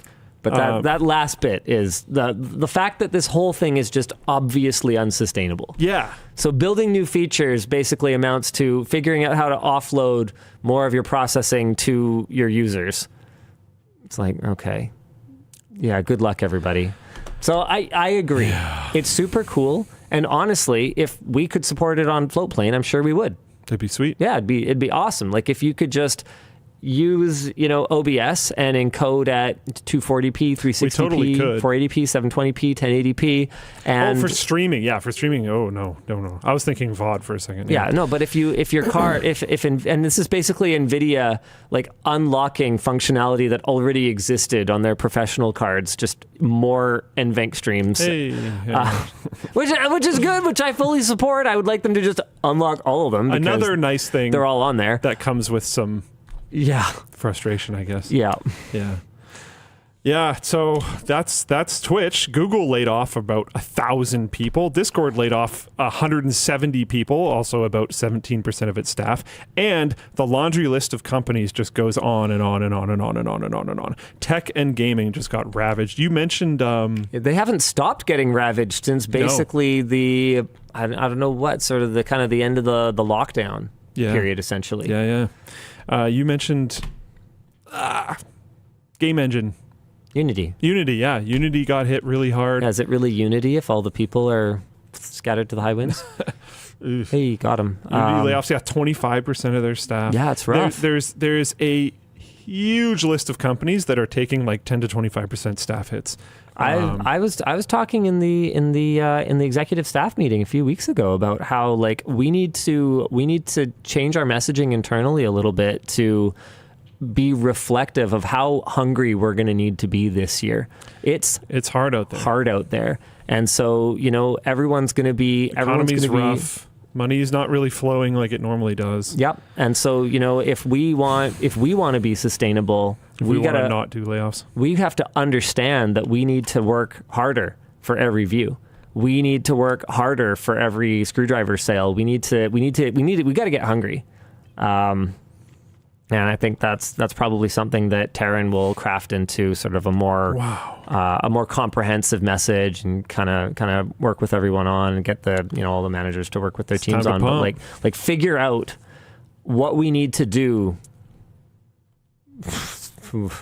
We've weathered storms before, but it's time to get not like to weather this. another This one. is starting to look really bad. Yes, between the way that money's not flowing freely anymore, with interest rates being what they are, with the way that it's a funny thing, like inflation's like not bad anymore. It's like, right, but all the inflation that like happened, it didn't go away. Like everything is still more expensive.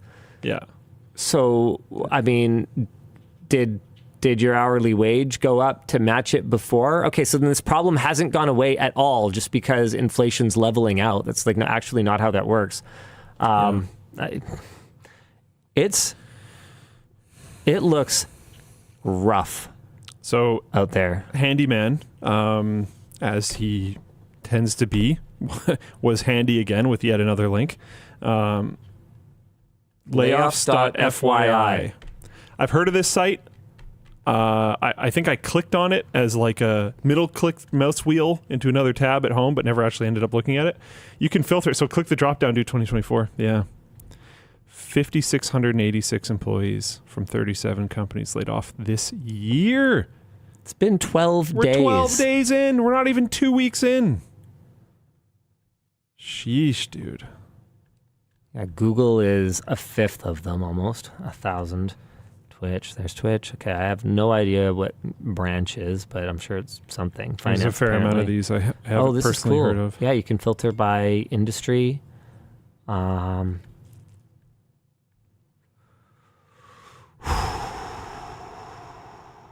All right.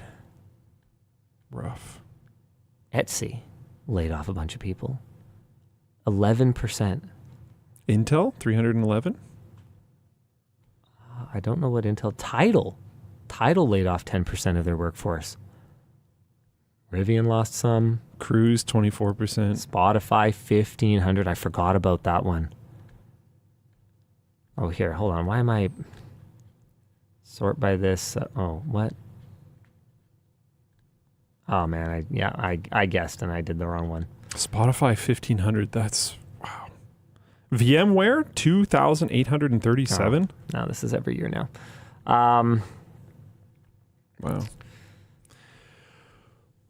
Rough. And in other bad news, Valve has cracked down on a couple of fan projects recently. They asked the developer of Portal64, a demake of Portal playable on the Nintendo 64, to delist the project on GitHub, likely to avoid legal action from Nintendo. And the company likewise served GitHub with a DMCA takedown for Team Fortress Source 2, a project aiming to port TF2 to the Source 2 engine. Valve explicitly allows the creation and distribution of games based on its IPs in the Steam subscriber agreement, including games like Black Mesa, which can be purchased on Steam. But notably, the creator of Black Mesa received explicit approval from Valve. Gary Newman, creator of Gary's Mod, speculated that Valve may have taken action simply because the game wasn't derivative, but a full copy of their existing game, including all of their assets.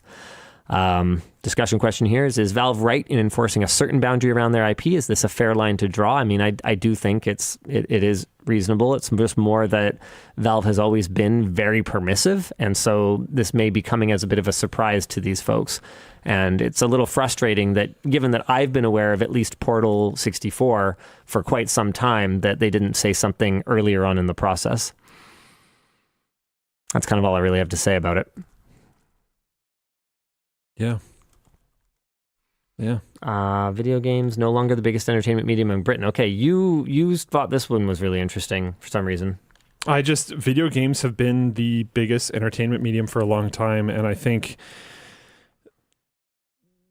being on the top is actually pretty important in regards to, gaining eyeballs, interest, affordance, all that type of stuff. Affordance? Isn't that a thing? I love your words. Isn't that a thing? Affordability, I think, is what you're looking for. Affordance.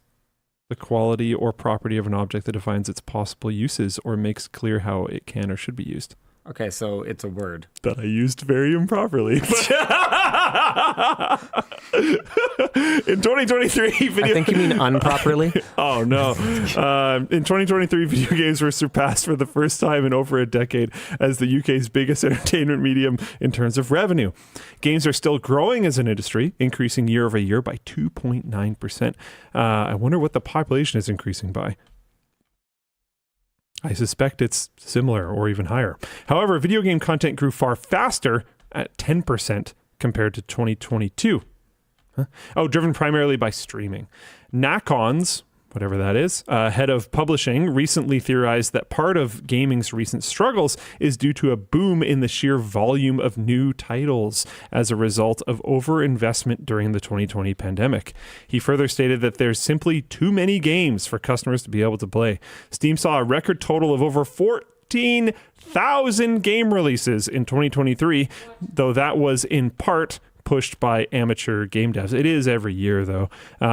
It's also partially in part of just AI dialogue games that were just crapped out. Kind of a rough one. What I'm missing in the notes here, and I didn't see in the Rock Paper Shotgun article, and I'm going to check the gamesindustry.biz one, is what is now the number one? What is number one? Yeah. Yeah. I don't see that. Blah blah blah blah blah blah. Okay, yeah, no, I don't see it. So maybe someone knows. Like music, movies, video streaming. I don't actually know, but hopefully someone can let us know that. In other news, Framework has been hacksored. Oh no. Framework has disclosed, and I need to disclose my investor thing. I didn't have it in the stupid Asus sponsored CES videos. Uh-oh. I forgot. Uh-oh. Sorry, I'm still invested in Framework. Framework has disclosed a data breach following a phishing attack against a third-party accountant working for Keating Consulting. The attacker used an email impersonating Framework's CEO to convince the accountant to share a sensitive spreadsheet associated with outstanding balances for Framework purchases. Framework has already notified customers whose personal information was leaked, including full name, email, and the balance owed. The company reportedly became aware of the breach yesterday morning, roughly half an hour after it happened. Framework says that Keating Consulting employees with access to Framework customer information will be required to complete phishing and social engineering attack training. Discussion question says, disclosure, disclosure, disclosure. Are you confident in the way Framework dealt with this issue? I'm just gonna recuse myself. So we'll have Dan and Luke discuss it while I go to the bathroom. Laptop. Computer information leak. Don't do that. It's bad. Bad. Stock price. Really, you guys? That's the best you can do? Well, our boss owns some of it. I don't know what to say. Discussion question. Is Linus an idiot? Is that on there? No. That would be sick if it was.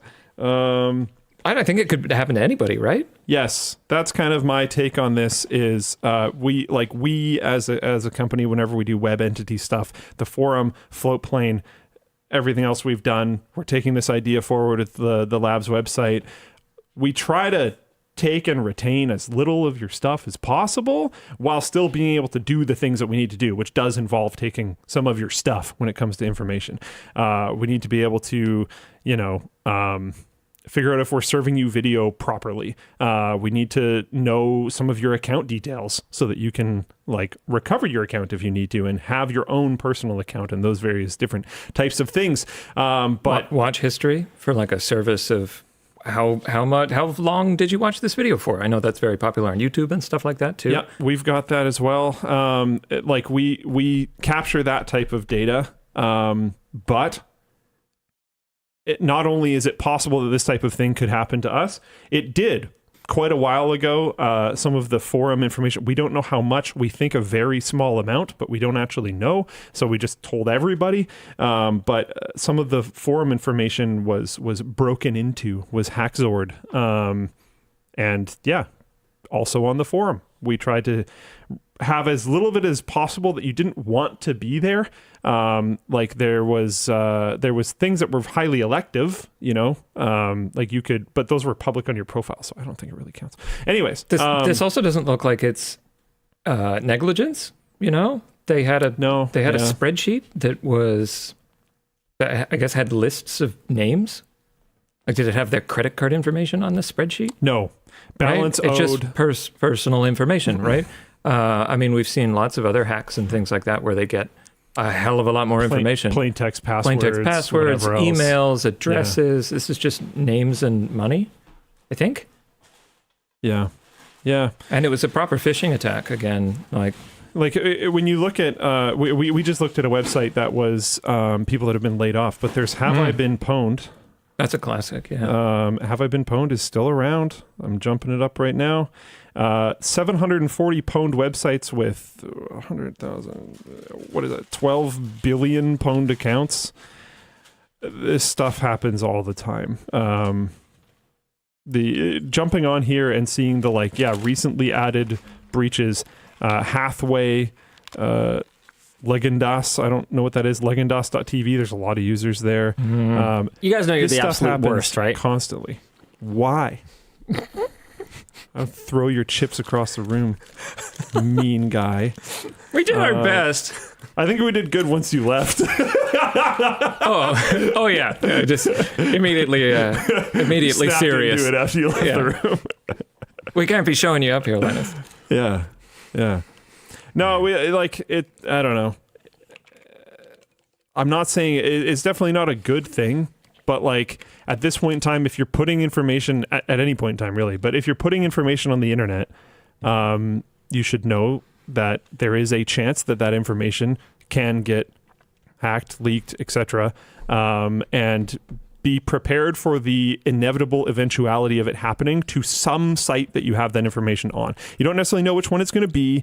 You don't know how. You don't know why. You don't know if you'll be included in the pile of accounts that do actually get some amount of data taken from them, whatever. But it's going to happen. So I like that they disclosed it right away. As much as you can. That is very good. Early, quick disclosure is very important in these situations because users, as much as everyone tells them not to, they're going to have the same password across different platforms. So if the password is leaked, which it doesn't sound like it was in this case, but if a password is leaked, they need to be able to respond very quickly and change that. If other sensitive information is leaked, payment information, et cetera, it's good for them to know. If even just their name or something like that is leaked, maybe I don't think having association with framework is going to be a problem, but maybe having association with whatever service that is could be bad for them for some reason. I don't know. Herp J1 says, learned my lesson from the Ashley Madison breach. So that's an example of what you were just talking about. Yeah. Association with the service. But just in general, you don't necessarily know why it might be important to your users, so don't mess around with it. Tell them as soon as you can. Is Ashley Madison still a thing? I have no idea. Apparently it is. Yes. Nice. Life is short, even have an after all affair. that. They even still have the same tagline. Why change it? The original extramarital dating site. 50 million members. There's no way those are all real. Yeah. So some tiny fraction of those going to be real. Yeah. So I don't know. It sucks, but It's funny because extramarital sounds like super extremely marital. Yeah. I am in a hyper-marital relationship. Who knew that inflammable meant flammable? You know? Jeez. Yeah. So I think that's all there is to say on that. Are we done? Should we do more of these, or should we just jump into After Dark? We can do more of these. There's some more. I want to talk about that, LG's washing machine. that. Oh, yeah. Where's that? Very bottom. I want you to read this one because it's going to be fun. I know this one, actually. Oh, that's a shame. Yeah, I was definitely keeping up with this one. An LG washing machine user recently found that his appliance was using 3.6 gigabytes a day.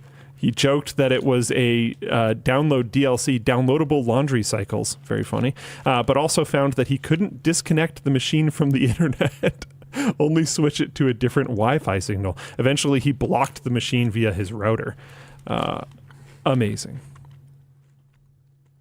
So this isn't like it grabbed a big update. This No. is continuous Yeah.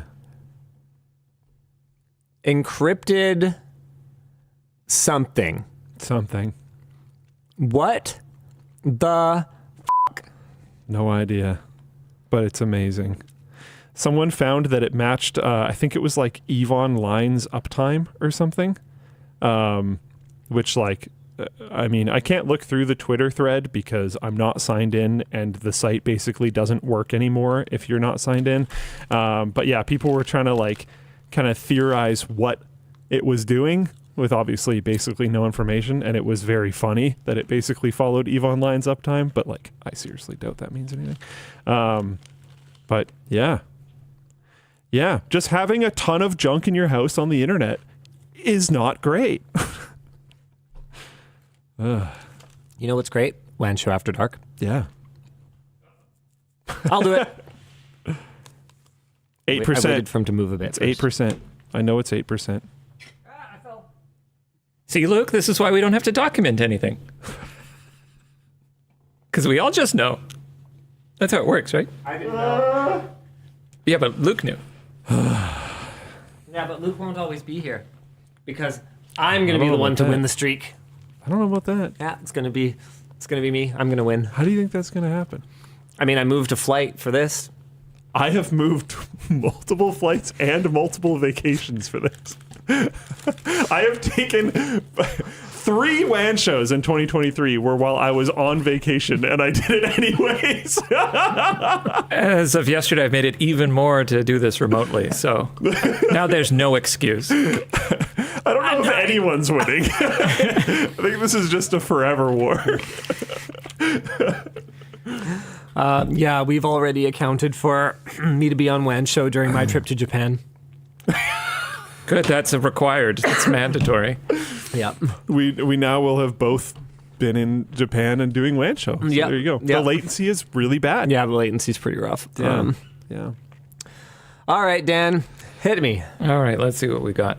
Hey, DLL, it was awesome being able to chat with Matt from procurement on your CES, on the CES show floor. Obviously, there was a ton of AI products this year, but what stood out to you that didn't lean on AI? There's a whole section about Yeah, we kind of talked about this earlier in the show. I mean, notable non-AI demos. if we made a video about it, it stood out to us. I watched Adam's video on these cool flip back VR controllers So cool. So it frees up your hands to do stuff, and then you just flip them back. And yeah, right? Oh. Yeah, I wasn't that into If they get the haptics of that, is haptics the right term? No, it's not, but I understand what you mean. Ergonomics. The feel. Yeah. Yeah. But I feel like there's a better word. Probably. I don't know. If they get that right, that could feel amazing. Mm-hmm. Tactility, says Awkward Chips. That's not bad. Yeah. So that was pretty cool. I wasn't that into some of their accessories. They have a little like mouth cone with a little spit absorber so that you can be less loud when you're in like VR chat. I don't know. I mean, if you have a roommate that you're bothering or whatever, I guess, but I don't know. Just okay. I don't think I need the spit collecting mouth cone. Please. Yeah, I think I'll avoid that. I think I'll pass on that one too. Oh man. Hello, Danny and the Jets. Was recently out to dinner with coworkers at a sports lounge/bar, and they had a Super Chex. Didn't get a chance to play, but it looked amazing. Which model do you have, Linus? I have a Super Chex from the 90s. So not a Super Chex Pro and not an original Chex. It's a Super Chex. Hi, wanfam.dll. Linus spoke a few weeks ago of a badminton racket gift that happened to land based on preferences. What are your racket specs, and how do you get high-end rackets in Canada?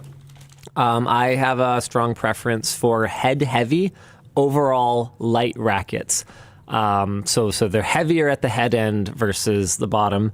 And that's a little bit better for attack. It's a little bit better for generating power when you're driving or smashing.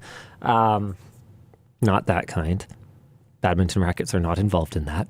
And as for the overall lightness, I find it helps with defense. Just to be able to move the head faster in order to hit the shots back over. So it was an Astrox 99 was the one that I quite liked. And then right now I'm actually a NanoFlare 700 guy. So I have a handful of those that I keep strung up. I forget what the rest of your question was. Oh, I don't know, Umo Pro Shop. They're local, but they also have a web shop. Their shipping's super expensive because they ship in Canada. So, I mean, I get it. Just how it is. Yeah. It's hard to get down to Richmond when they're open, though, so I tend to have to order from them online. Does the Canadian government subsidize shipping? No. Yeah. A lot of governments do, actually. Yeah. People are chanting envelopes. Oh, right. Envelopes. Yes. I have no idea what this is. Yeah, I guess we'll open them. They're from Origin PC. Yeah. And they look kind of holiday-y, and they're sitting on the WAN Show set. I have no context for this whatsoever. I think they're Christmas cards, and they just showed up late. That's my theory. I have no idea.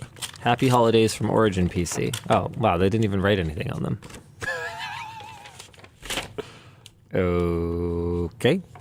Sick. Thanks, guys. Now we know what was in them. Go ahead, Dan. Hey guys, Linus, my big screen VR headset has finally got a label and is ready to ship.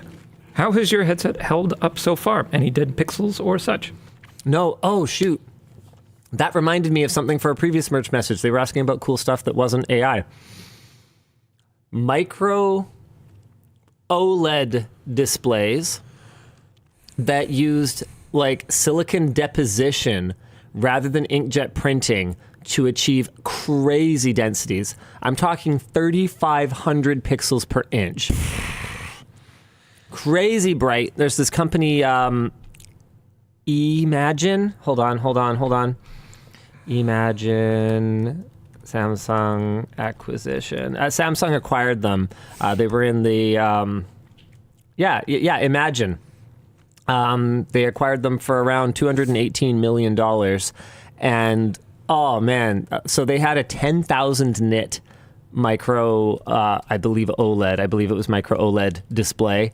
That one didn't have the same density because it was done using the older, like printed style of manufacturing. But these new like deposition ones, they're not as bright yet, but they're saying they'll have like a fifth of the power consumption. And once they can get the brightness up, man, these things are going to be flipping crazy for AR and VR displays and stuff like that. I'm very excited. Yeah, that's wicked. Because like that level of pixels per inch, like I'm not going to care in most scenarios, but when it's strapped right in front of my face, yeah, for sure. Okay, LMG Southie in the chat says, oops, maybe shouldn't have left those on WAN set, lol. Who is LMG Southie? Southie. I'm assuming the guy that works at the door. Southie? What is that? Oh, is it a handle? Yeah. Oh, okay. Alrighty. Go ahead, Dan.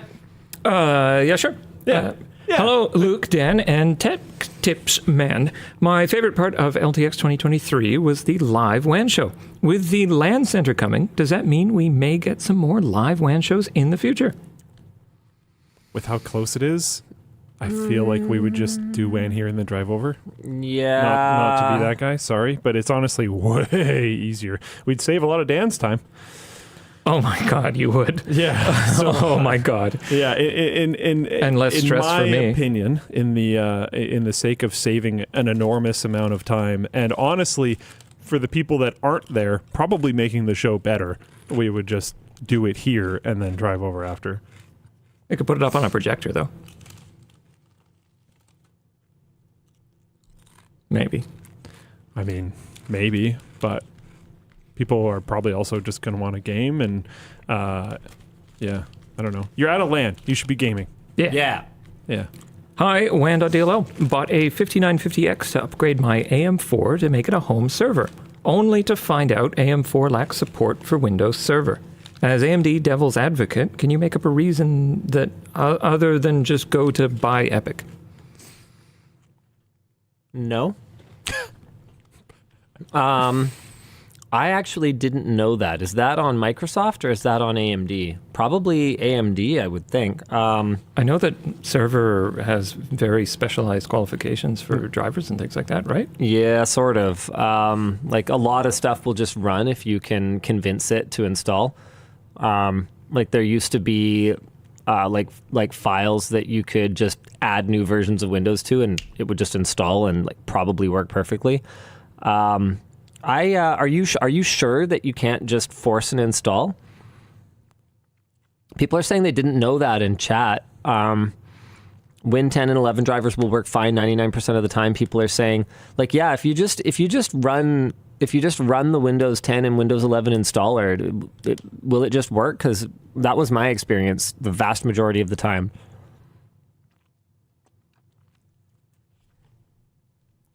Okay. Hey, Dinus, Duke, and Lan.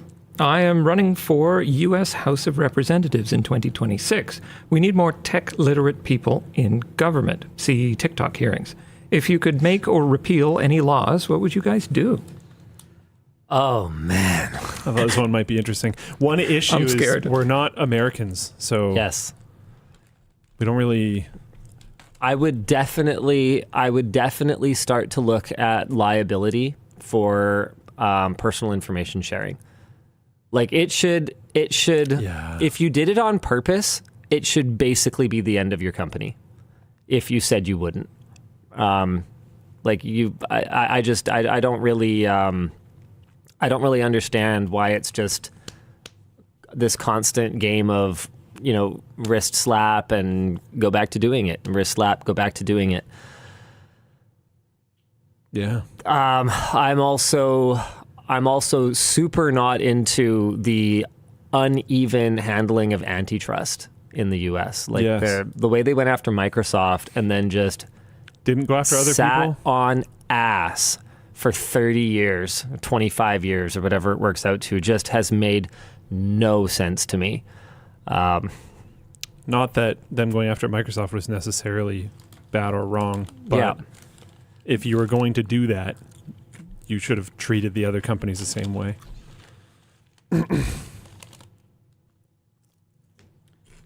Hi, LLD. Question for Linus. I'm a new dad. The son is 4 months old. It's not really a question.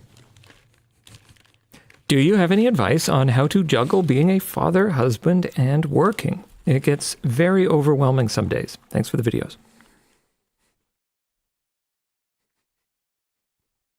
Strap in, baby. I mean, it gets easier.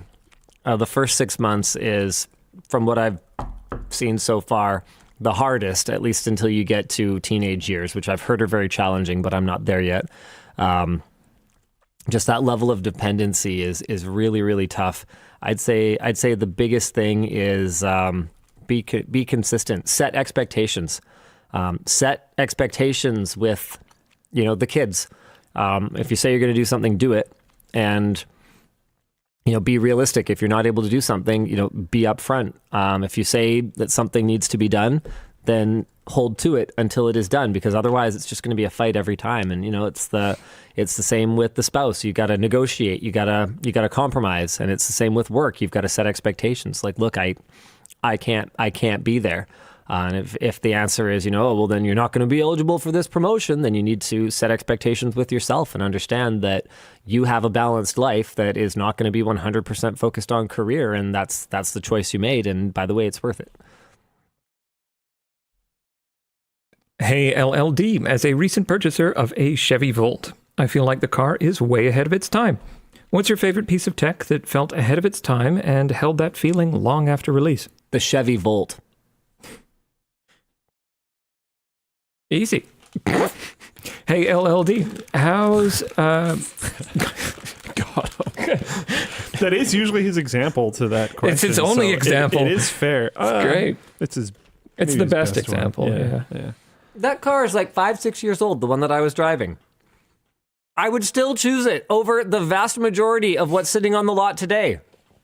If I was shopping for a car, it's probably what I would get. Hey, LLD, how does MAC address do in terms of value to LMG and the ability to cover Apple products given your relationship with them? I think so. Like, basically, does having MAC address get you more access to Apple products? No. I think they might have gotten an email or something at some point, maybe gotten on a call at some point. I'm not that involved in the relationship management side with Apple, because that would be a terrible idea. Sorry, I snorted. Yeah. Oh, sorry, Dan. It's helpful if you leave the one we're talking about up and don't archive it yet. I thought I did. Oh, I don't see it. No, it's archived. Someone archived it. I didn't. Oh, all right. Must have been me. Normally I leave them up. Anyway, yeah, I like to I'll be able fix to it. refer back down to them. No, you're good. No, I'm looking at it now. I'll be more mindful.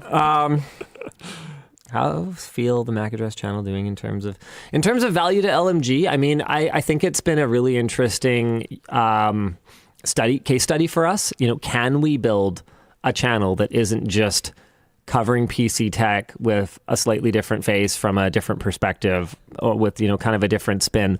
And okay, yeah, Macs are personal computers as well, but I think it's got a really unique identity, and I think that there's a lot that we have learned. There's a lot that has gone really right. There's also a lot that's gone wrong. It's not. I think you might have noticed. The release schedule is a little bit erratic, and there's no single point that we can look at and go, okay, well, here's the problem. So there's a lot that's good. There's a lot that's not as good. There's a lot we've learned. And no, it hasn't helped my personal relationship with anyone at Apple, that's for sure. Hey, DLL, with a baby on the way in March, any tech advice for a new parent? Maybe the best thing you had for your kids when they were infants? Just a basic baby monitor was all we needed. We didn't go video or anything like that. I wanted to mention kind of the baby monitor thing. Don't get an internet connected one, maybe. Yeah. Let's go with that. I want to say get the lizard, but I don't think that would be safe.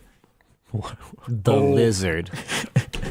Baby monitor, as in a monitor lizard. I got that face. Please don't kill me.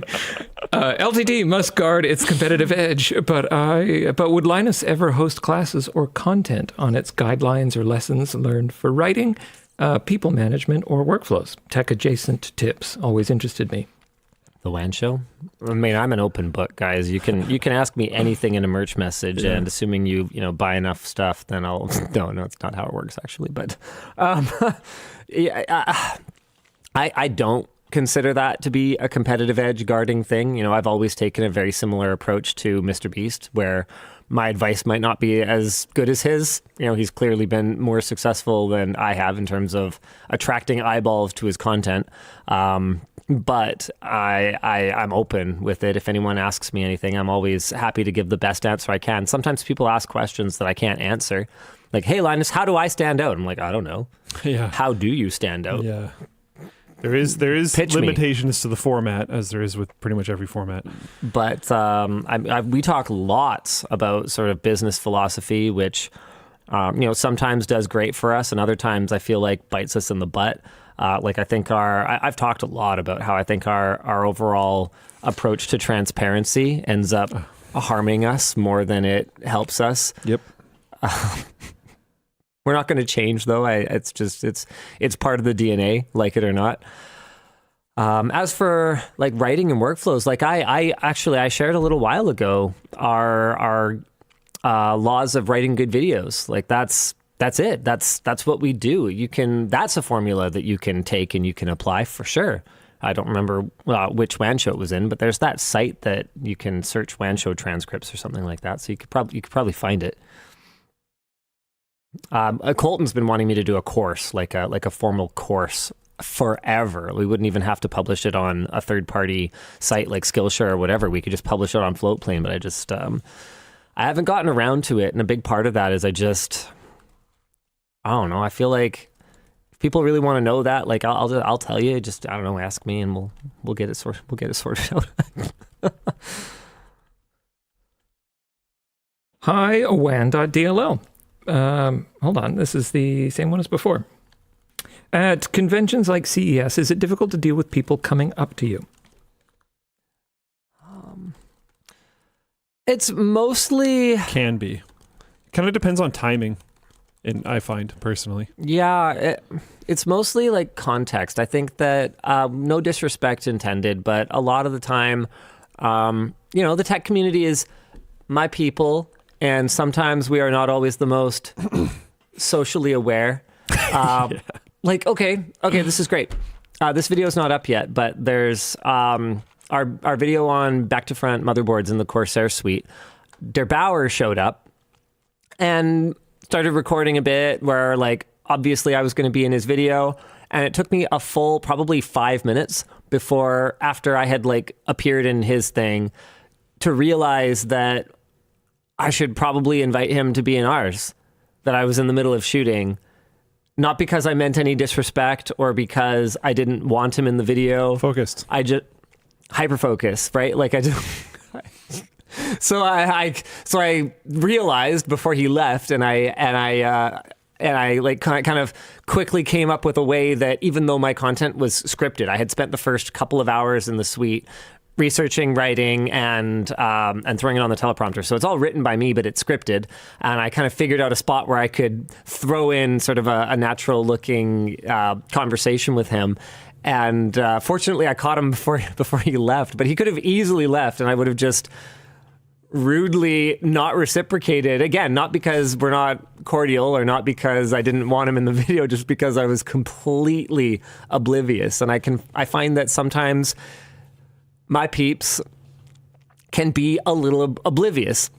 If I'm walking briskly, no, I don't have a lot of time. And it's, if you can walk and selfie, cool. Yeah, let's do it. Let's do it, brother. But like, don't try and do a product demo for me. Like it's cues like that, or if the conversation seems over, Yeah. like you're not saying anything anymore. And I said, have a great CES. Take off. Yeah, and it's like I'm not, mad or anything. It's just, and I get it. It's just, yeah. It can be a really high nerves moment. It can be a lot to deal with. But yeah. So yeah, it's fine. Like if I didn't like the attention, it's not like I couldn't just not go to conventions. It's not like I couldn't just not do this career anymore. Like obviously it's all right. Like I like seeing the community out there. I'm sure at your channel size, you could request that booths are like vacated while you're there. Oh, absolutely. It's totally I'm sure a thing. that you could move more incognito. I tell people not to. Yeah. Yeah, like they'll ask, like, do you want everything roped off? I'm like, no, I don't want things roped off. I want it to look like I'm at a freaking trade show. I'm at a trade show, am I not? Yeah. Most people have enough of a clue to not walk up in the middle of a rolling camera. Still happens. It does happen. Yeah. I even had people say, like, I know you're in the middle of a shot, but I just wanted to say hi. And I was like, cool. Like, if you're another creator and we have some kind of an existing relationship, by all means. Had that happen, and it was good. And well. I've done that to other people. In fact, I popped into Robitech's video, which nice. He might have cut out because I made some comment about Epstein's flight list or something. I'm not sure. Poor Roby, dude. Why? Why are you like this? Oh yeah, you come do it to us, but if I see you, I forget why. It was like. Oh man, what was the logic? Wow. It was like, well, now that you're associated with me, you're gonna get dragged down into my chasm of cancellation. So it was something like that. Yeah, that's rough. great. Yeah, he's great. I support you. Anywho, Let's see. Get that one out of the way. I have been an electrical engineer for over a year now, but I'm not sure I actually enjoy engineering, particularly for a company that's just trying to drive profits. Any advice?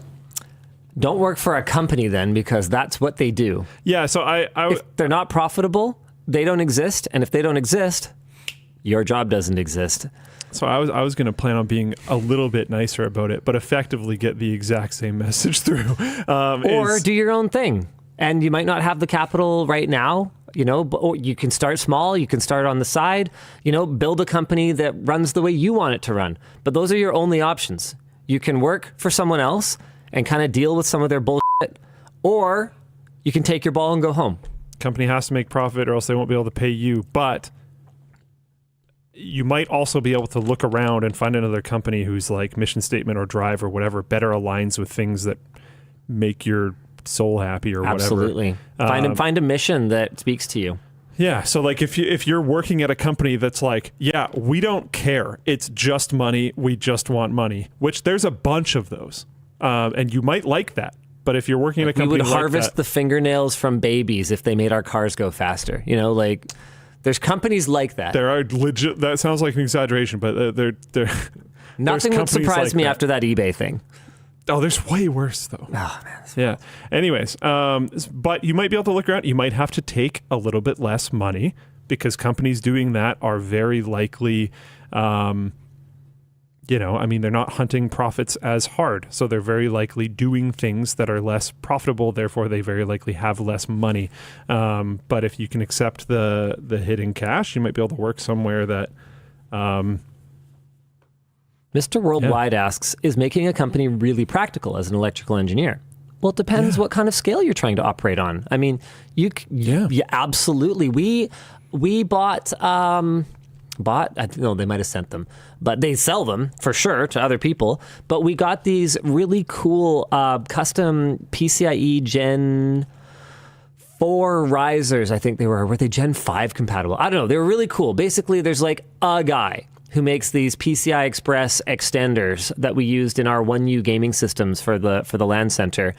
We called him out in the video, but as far as we can tell, it's a guy who designs these things and sells them.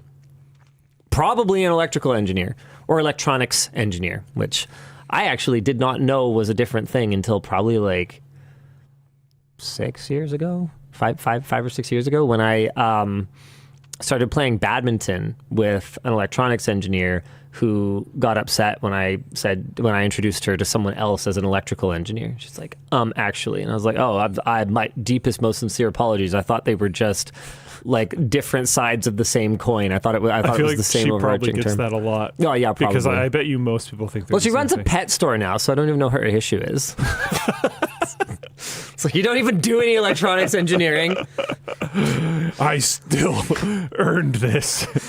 I mean, one of my family members is a fully qualified lawyer passing the bar and everything. he realized, I don't like being a lawyer, and now he plays billiards professionally, poker, and he sells jet skis. So like weird sick. man. He's like bar pass and everything, fully qualified lawyer. He's like, I want to play poker. So it'd be you. That's I mean, fantastic. smart people tend to find ways to do stuff. It's been very successful, yeah. Yeah. But yeah, anyways, you're going to be somewhere that cares about profit, or you're going to be working at a non-profit. And some not-for-profits are still pretty money Are hungry. extremely profit-focused, Corrupt. just in a different way. Yep. So, yeah, maybe start shopping for another job. It might be more based around the place that you're currently Yeah, working make instead sure of it's the more career. based. Yeah. All right. Has any megacorp, like Microsoft, with the recent login issue, ever responded to you chastising them on camera Yes. for annoying long-term? Yeah? Oh, yeah. Including Microsoft. Including But Microsoft. I Like, would say Microsoft's response was pretty good every time I saw it. I don't think they've actually fixed the modern standby thing, though. So, Oh, well, yeah, that there's sucks. that. As for that login issue in the recent short circuit, man, it's freaking hilarious. That stupid loop login issue on Halo Infinite. If you're trying to switch accounts, it'll be like, I don't know the password, forgot password, can't do that. Switch accounts, and it'll just loop around you.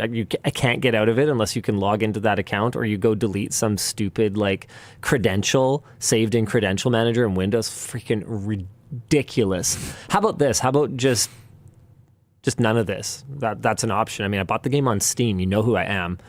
Yeah. And also, Anyway, there might be some reason why this is bad or something, but because you have to log into the stupid thing, I am logged into whatever the Xbox account. I'm logged into all the various Windows gaming junk on my computer because I was trying to somehow get Forza multiplayer to function without falling apart completely, which I wasn't successful at.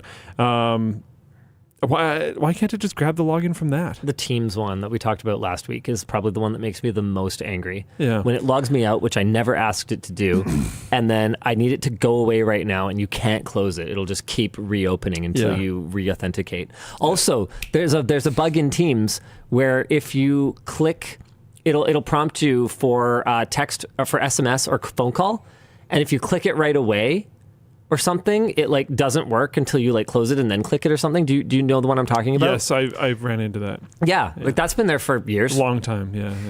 Like it's like people at Microsoft don't use their own software. Anything like that should be solved within a week if they're using the software based on just how avoidable and how obnoxious it is. This was like probably 5 years ago, so it's been quite a while. But I knew a team at Microsoft that used Slack. This was a long time ago. I have no idea if that's still a thing. All right. Hey, Luke, how do you feel about So- EOD filing being removed from Tarkov? Oh. Also, your thoughts on Tarkov right now as a whole. Cheers, guys. I guess, yeah, I don't know. The EOD being removed from Tarkov thing, I don't know if I care. What is the EOD thing? End of day? It's Edge of Darkness, I think it stands for. And it was just like a fancy, expensive version of the game that you could buy that like you had more storage space in the game and things like that. I don't know if it really matters. As far as my understanding goes, a lot of the cheaters just bought non-EOD accounts anyways. And that the only thing I really care about with the game in regards to that, I guess, would be anything they can do to reduce cheaters, and they're not doing enough. So I don't really care if they turned off EOD or not, if they still haven't, done a lot for cheaters. It also gave you access to all future DLC like Arena. Okay, they've released one thing since they launched EOD. They launched EOD, like 8 years ago or something, and there's been one thing for $20? What, so I'm going to save $20 8 years from now? Like, I don't know. Personally, them turning off EOD, I don't think it matters for the community at all. Maybe someone disagrees and think maybe there's some reason, whatever. The current wipe, I am actually playing it. There are a bunch of cheaters still. They're very easy to find. They added a thing where you can view the profile of the person that killed you. And you can see their like KD, how old their account is, all these other various things, which is very interesting, except it combines, this is not going to make sense to either of these guys, but it combines your PMC and your SCAV stats together in that view. So cheaters can tank their KDs by just going and dying on a SCAV because you can't view their PMC specific stats, which is just like, I don't know. There's these things that are just annoying. There's still very easy ways to detect them, like viewing their account on Flea and stuff like that. There is a lot of really great things in the current patch. This has been a very fun wipe to play. I don't know if I'm going to end up playing the whole thing or not. There's some things that are already feeling pretty painful, like the armor changes. They have actual plates in the game now that you can take in and out of like armor carriers and whatever else. That is cool, except it's like super bugged in a bunch of different ways, because of course it is. You can see PMC specific stats. Yeah, I think that's for yourself. I don't think that's for the other people. Maybe I'm wrong about that. I know you can see that for yourself. You can see SCAV, PMC, and overall combined. But I think for other people, you can only see their overall. Vaulting is a great addition to the game. They did some changes to recoil, which feel fantastic. They did some changes to ammo that's found in Raid and what ammo you can put on the Flea. And that all actually seems to be an improvement to me. Different changes to the hideout, including Hall of Fame and the weapon rack, both seem fantastic. Bunch of different things that feel better. The game's still riddled with cheaters. And hey, take that back. I used to be a hatchling back in the early day. Did you play? I did, yeah. Oh, okay. Right when it came out, it was like the new hotness, right? Yeah. But I never got to the point of meta that you did, which is very interesting to see, to be perfectly honest. Yeah, I can't. I wish I could. I wish I could fully permanently quit Tarkov because. Yeah. Boy, is it a frustrating game to enjoy, but I hate those. I keep coming back. Do you want another one? Yeah. Hey, LLD, I saw Linus' review of the Pixel 8 on Short Circuit and has made me consider swapping back to Android. I saw that the photos look great in the video. How much has Luke's experience reflected this?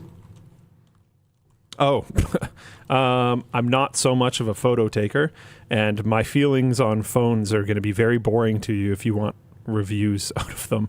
I mostly just want it to get out of my way, and it has successfully done that, to be honest. My main complaints would be about the form factor. I kind of wish I bought the smaller one, but that's also becoming less of an issue over time because I just don't really care that much. I have had no issues with bugs, which is nice. It seems like a very good phone. I don't know. Seems like a great phone. My amount of cares for phones these days is not super high. What do you think of the current state of the internet where everyone is mostly going on like 5 big platforms and websites? Blogs and forums are visited not that often by average people. I mean, I think it was better before Google search got so much worse. Like, I feel like... that really does seem to be the core problem. Yeah, it's a combination of them trying to give you the result right under your search query rather than clicking through to actually, read anything or give a visit to the site that the information was pulled from. And just generally being less useful. Like, man, is it ever full of ads and sponsored posts and just, it's like, it's hard to even remember how good it was before. There's no doubt that it's a huge problem. I mean, we saw this with the Reddit uprising that ended up being not even an uprising at all. Yeah. Yeah, it seems like it seems like we're in kind of like a lock-in for the first time of the internet. There's certain sites that just seem like they will like never go away. Oh, with my Pixel, no, I've had no issues with people are saying any Wi-Fi /data /connection issues. No, not at all. And I've been playing a ton of Pokemon Go, so I can get out for walks. I think it was last weekend. I walked, I think it was 16 kilometers on Saturday alone, and have had zero issues whatsoever.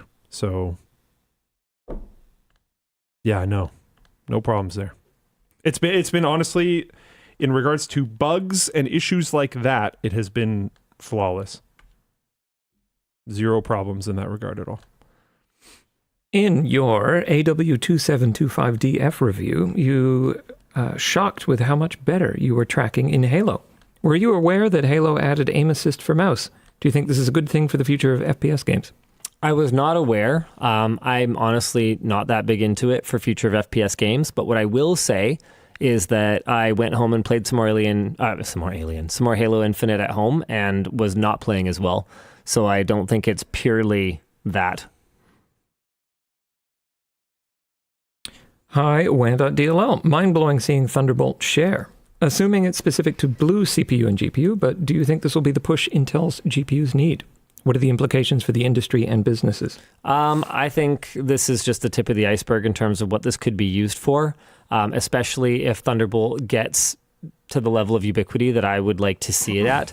As for being specific to blue CPU and GPU, actually, I do not think that is the case. It's software-based, so right now, it's only for Thunderbolt-certified computers. I think it is not impossible that eventually Intel could gift this to USB-IF the same way that they did the Thunderbolt 3 specification in the first place.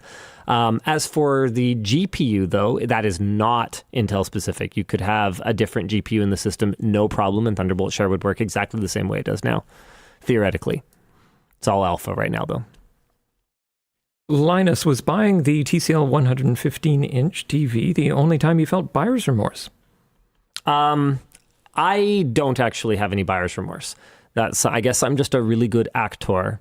It's mostly a hook for the video. It's an excuse to talk about Hisense's potentially better TV. But here's the thing. Hisense's TV is not out. Yeah, Samsung's TV will probably cost many times what the TCL one did. Hisense's TV is also smaller, and I'm watching content on my TCL right now. I'm actually stoked on that purchase. It's a wicked TV. It's like kind of amazing. I freaking love it. Honestly, the story attached to it is super cool. Yeah. The fact that it's like my smuggled TV. And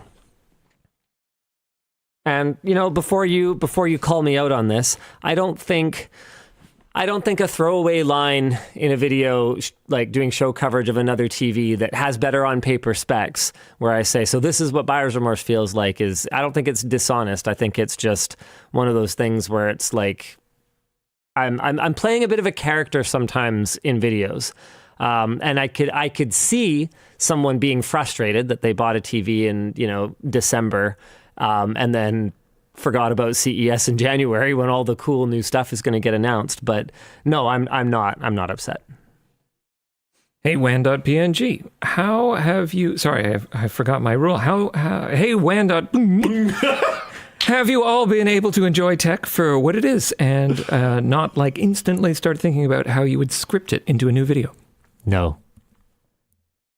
Even me. Oh, that's hard. And I've been out of it for years. I still see stuff and go like, oh, video idea. Like it's just... That's interesting. It's drilled into my brain hole. Do you still get the same like rush? Because you just went, video idea. Like, does it still feel like that? Kind of, yeah. And then I'll literally like sit there and try to break down like, okay, am I just excited about this because I like this thing, or does this fit like the audience that we have? Blah blah blah blah blah blah blah blah blah. Start analyzing it. Yeah. Linus looks really proud, actually. I'll often a proud face. fire off ideas like that to different writers on the team. Exactly the same. Amazing. And sometimes they either end up becoming a video however long later, or they don't. I don't know. Hi, WAN.DLL. It's 6 a.m. in Denmark, and my SO is annoyed I got out of bed just to send this message. What are some dreams or wishes that you have for yourself or loved ones? Any long-term goals, perhaps? I want my kids to be able to find a community. I talked about this a little bit before, how I'm deeply concerned that their entire peer group is going to move away from the Vancouver area, and they're going to be left with nobody that they grew up with. And I got to say, for me, hanging around with people I grew up with, honestly, hasn't been that big of a deal. Like, I don't miss it that much. I'm kind of not really a people person anyway. But there are times when I'm like, oh man, yeah, it would have been cool to stay connected. And I don't want them to miss out, especially if they are more people person-y. I also want Yvonne to be able to cut back. Just because I subject myself to this forever doesn't mean that she should be subjected to this forever. I think that there's been a little bit of a renewed conversation around YouTuber burnout over the last couple of weeks. Yeah.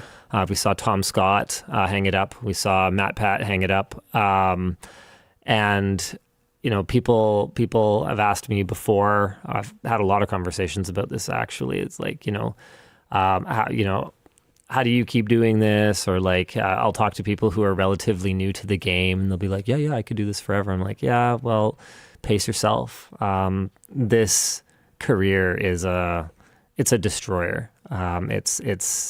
It's a ton of weight, just having that constant scrutiny, right? You can't go home from work and ignore everything. Yeah, and especially once you reach a certain level, which obviously was the goal, right? Is to win the game, to get good. But once you reach a certain level, like you, I always feel watched in public. You are. Yeah, and that's not like weird paranoia, because anyone who's ever built a computer, basically, and no, not really, but when I walk around somewhere like a CES or I walk around a Best Buy, like when I'm driving down the street, I'm like, can I pick my nose right now? Right? Like, Jay's stepping back for health. That's another one. So it's tough. I want Yvonne to be able to cut back. That's a personal goal. Yeah. Hey, DLL, how do you guys stay organized? To-do lists, efficiency, calendar management, zero inbox? Calendar management's huge for me. And Teams and Slack both support a feature where you can send yourself personal messages. I used to do the thing that I got from Linus, which was I would email myself all the time. But sometimes in certain scenarios, the ideas would be flowing quick. I'd be kind of spamming myself with emails and it would bury other stuff. So I prefer PMing myself on chat applications that support it, which are the work ones, luckily, and both of them. So I do that now. I don't send myself emails anymore. I do sometimes technically, and I don't know how I would define the difference there, but sometimes it makes more sense to me to send an email to myself than to send a chat message. I can't communicate the difference, but I do understand it internally, so I don't know. Whatever. Let's see. Hey, DLL, what is one non-tech skill that you are proud of having? What is one non-tech skill you wish you had? I enjoy playing musical instruments, but I always wished I had more visual artistry skills. That's a good deal on a WAN hoodie. I guess they used the credit from the backpack. Oh.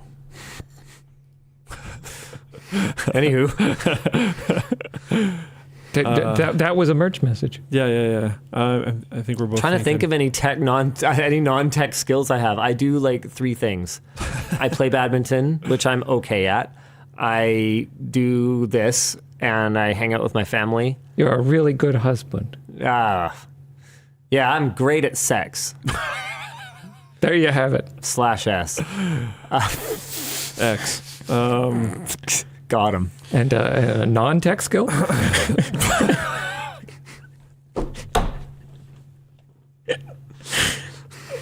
How'd you know it was a tech skill? I got my robotic ding-a-ling. I just assumed, Here at CES. Didn't I do that one year? I think I did that one year. I think I actually did that one year. Really? I got a little weird with it with uploaded CES content sometimes. Oh, yeah? Yeah, that might be true. I'm pretty sure I did that one year, though. Moving on? Shall we just move on? I'm pretty quick at folding laundry. Nice. Nice. It's one of my chores. Outside of tech skill that I have no idea. Skill that I wish I had. I have always kind of felt this way. I wish I had faster reaction time.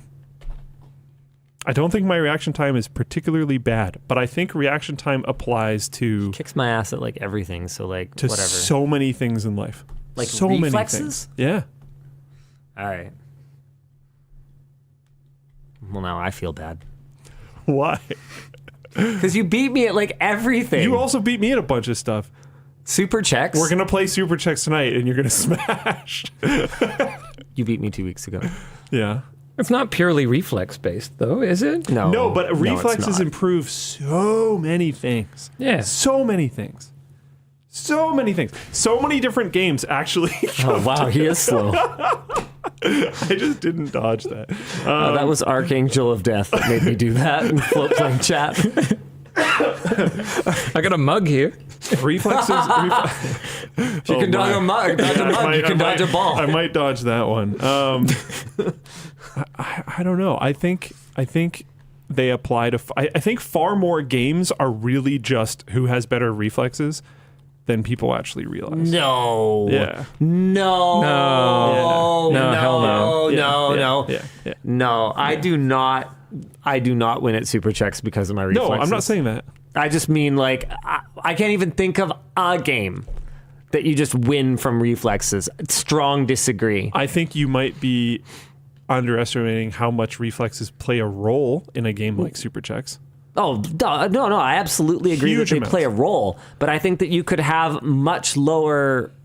I think you could have much higher response times and do lot very well with cutting down That's angles. because, and as we've talked about, Super Checks has a significant amount more of strategy and skill component than a lot of those types of games. Sure, but like what games? Name a game.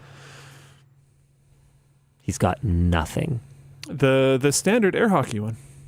No way. Tons of that is reflexes. Sure, but tons of it is also Tons. precision. Yeah. Like, But a huge if amount of you the play- defense in that game is reflex. If you play good enough shots, you don't need defense. Oh. So reflexes can't be more than half of the game. That's a worse statement than my statement. well, and you know your it. statement's terrible. Conrad's trying to say badminton. Ooh, yeah, no, I don't think so, to be honest. I think badminton probably takes. This might be a really hot take that you might disagree with. I think badminton might take less reflexes than most people think when they watch it. And I think it takes more strategy and planning and pre-positioning and stuff like that. So it's a huge part of it is preparation. Yeah. If you start swinging when you're defending, especially at a high level, if you start swinging for the defensive shot when your opponent strikes the shuttle, you are too late. You have to be swinging already, and then they strike, then you reposition, then you hit. So yeah, reflexes is not enough. Not Yeah. even close. You Yeah. have to prepare ahead of time. Yeah. And I mean, I'm sure any baseball hitter will tell you the same thing. It's like, it's not, part of it is like, is mental. Like it's gut, it's trying to read the other player. It's like, you can't just rely on reflexes. So Raging Ozaru said, so bad drivers are more likely to have bad reflexes. I don't know about that. I think I'm getting hamburger hot dogged right now pretty hard. Just putting that out there. Just saying. So you're just completely getting rid of skill component to everything, Luke? This is my point though, is I think people are taking it that way, which is literally not at all what I said. Chewy says, our community manager says, part of it's mental, part of it's anabolic steroids.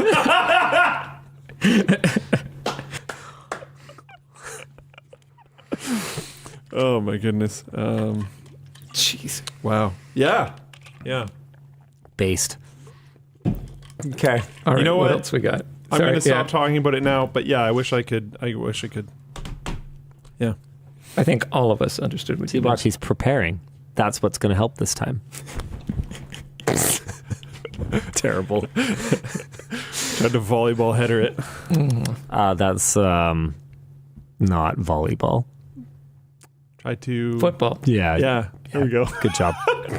Gotta play some footy. Hi, DLL. Maybe that's the skill I actually want. Yeah, you just want to hit things with your head? Maybe I want to have not hit so many things with my head. That's right.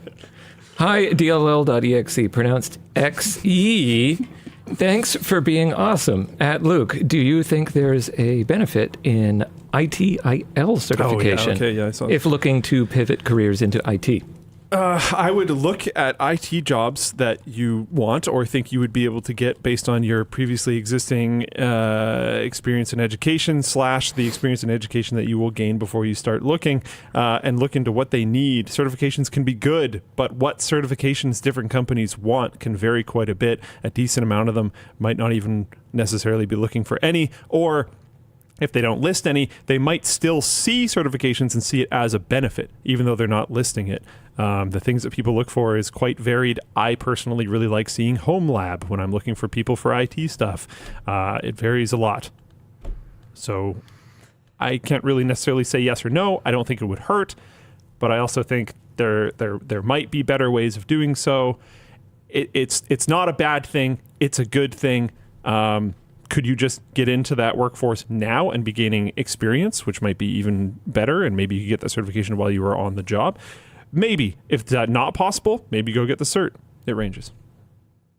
Hey, LDD. Who has given you the best tech advice that you weren't expecting? Sorry, who's this? Linus, Duke, and Dan? I guess so. Or LDD, so that would be Dinus, Duke, and Lan. Oh, I've had that a couple times. I think that's the new one. Dinus. I like that.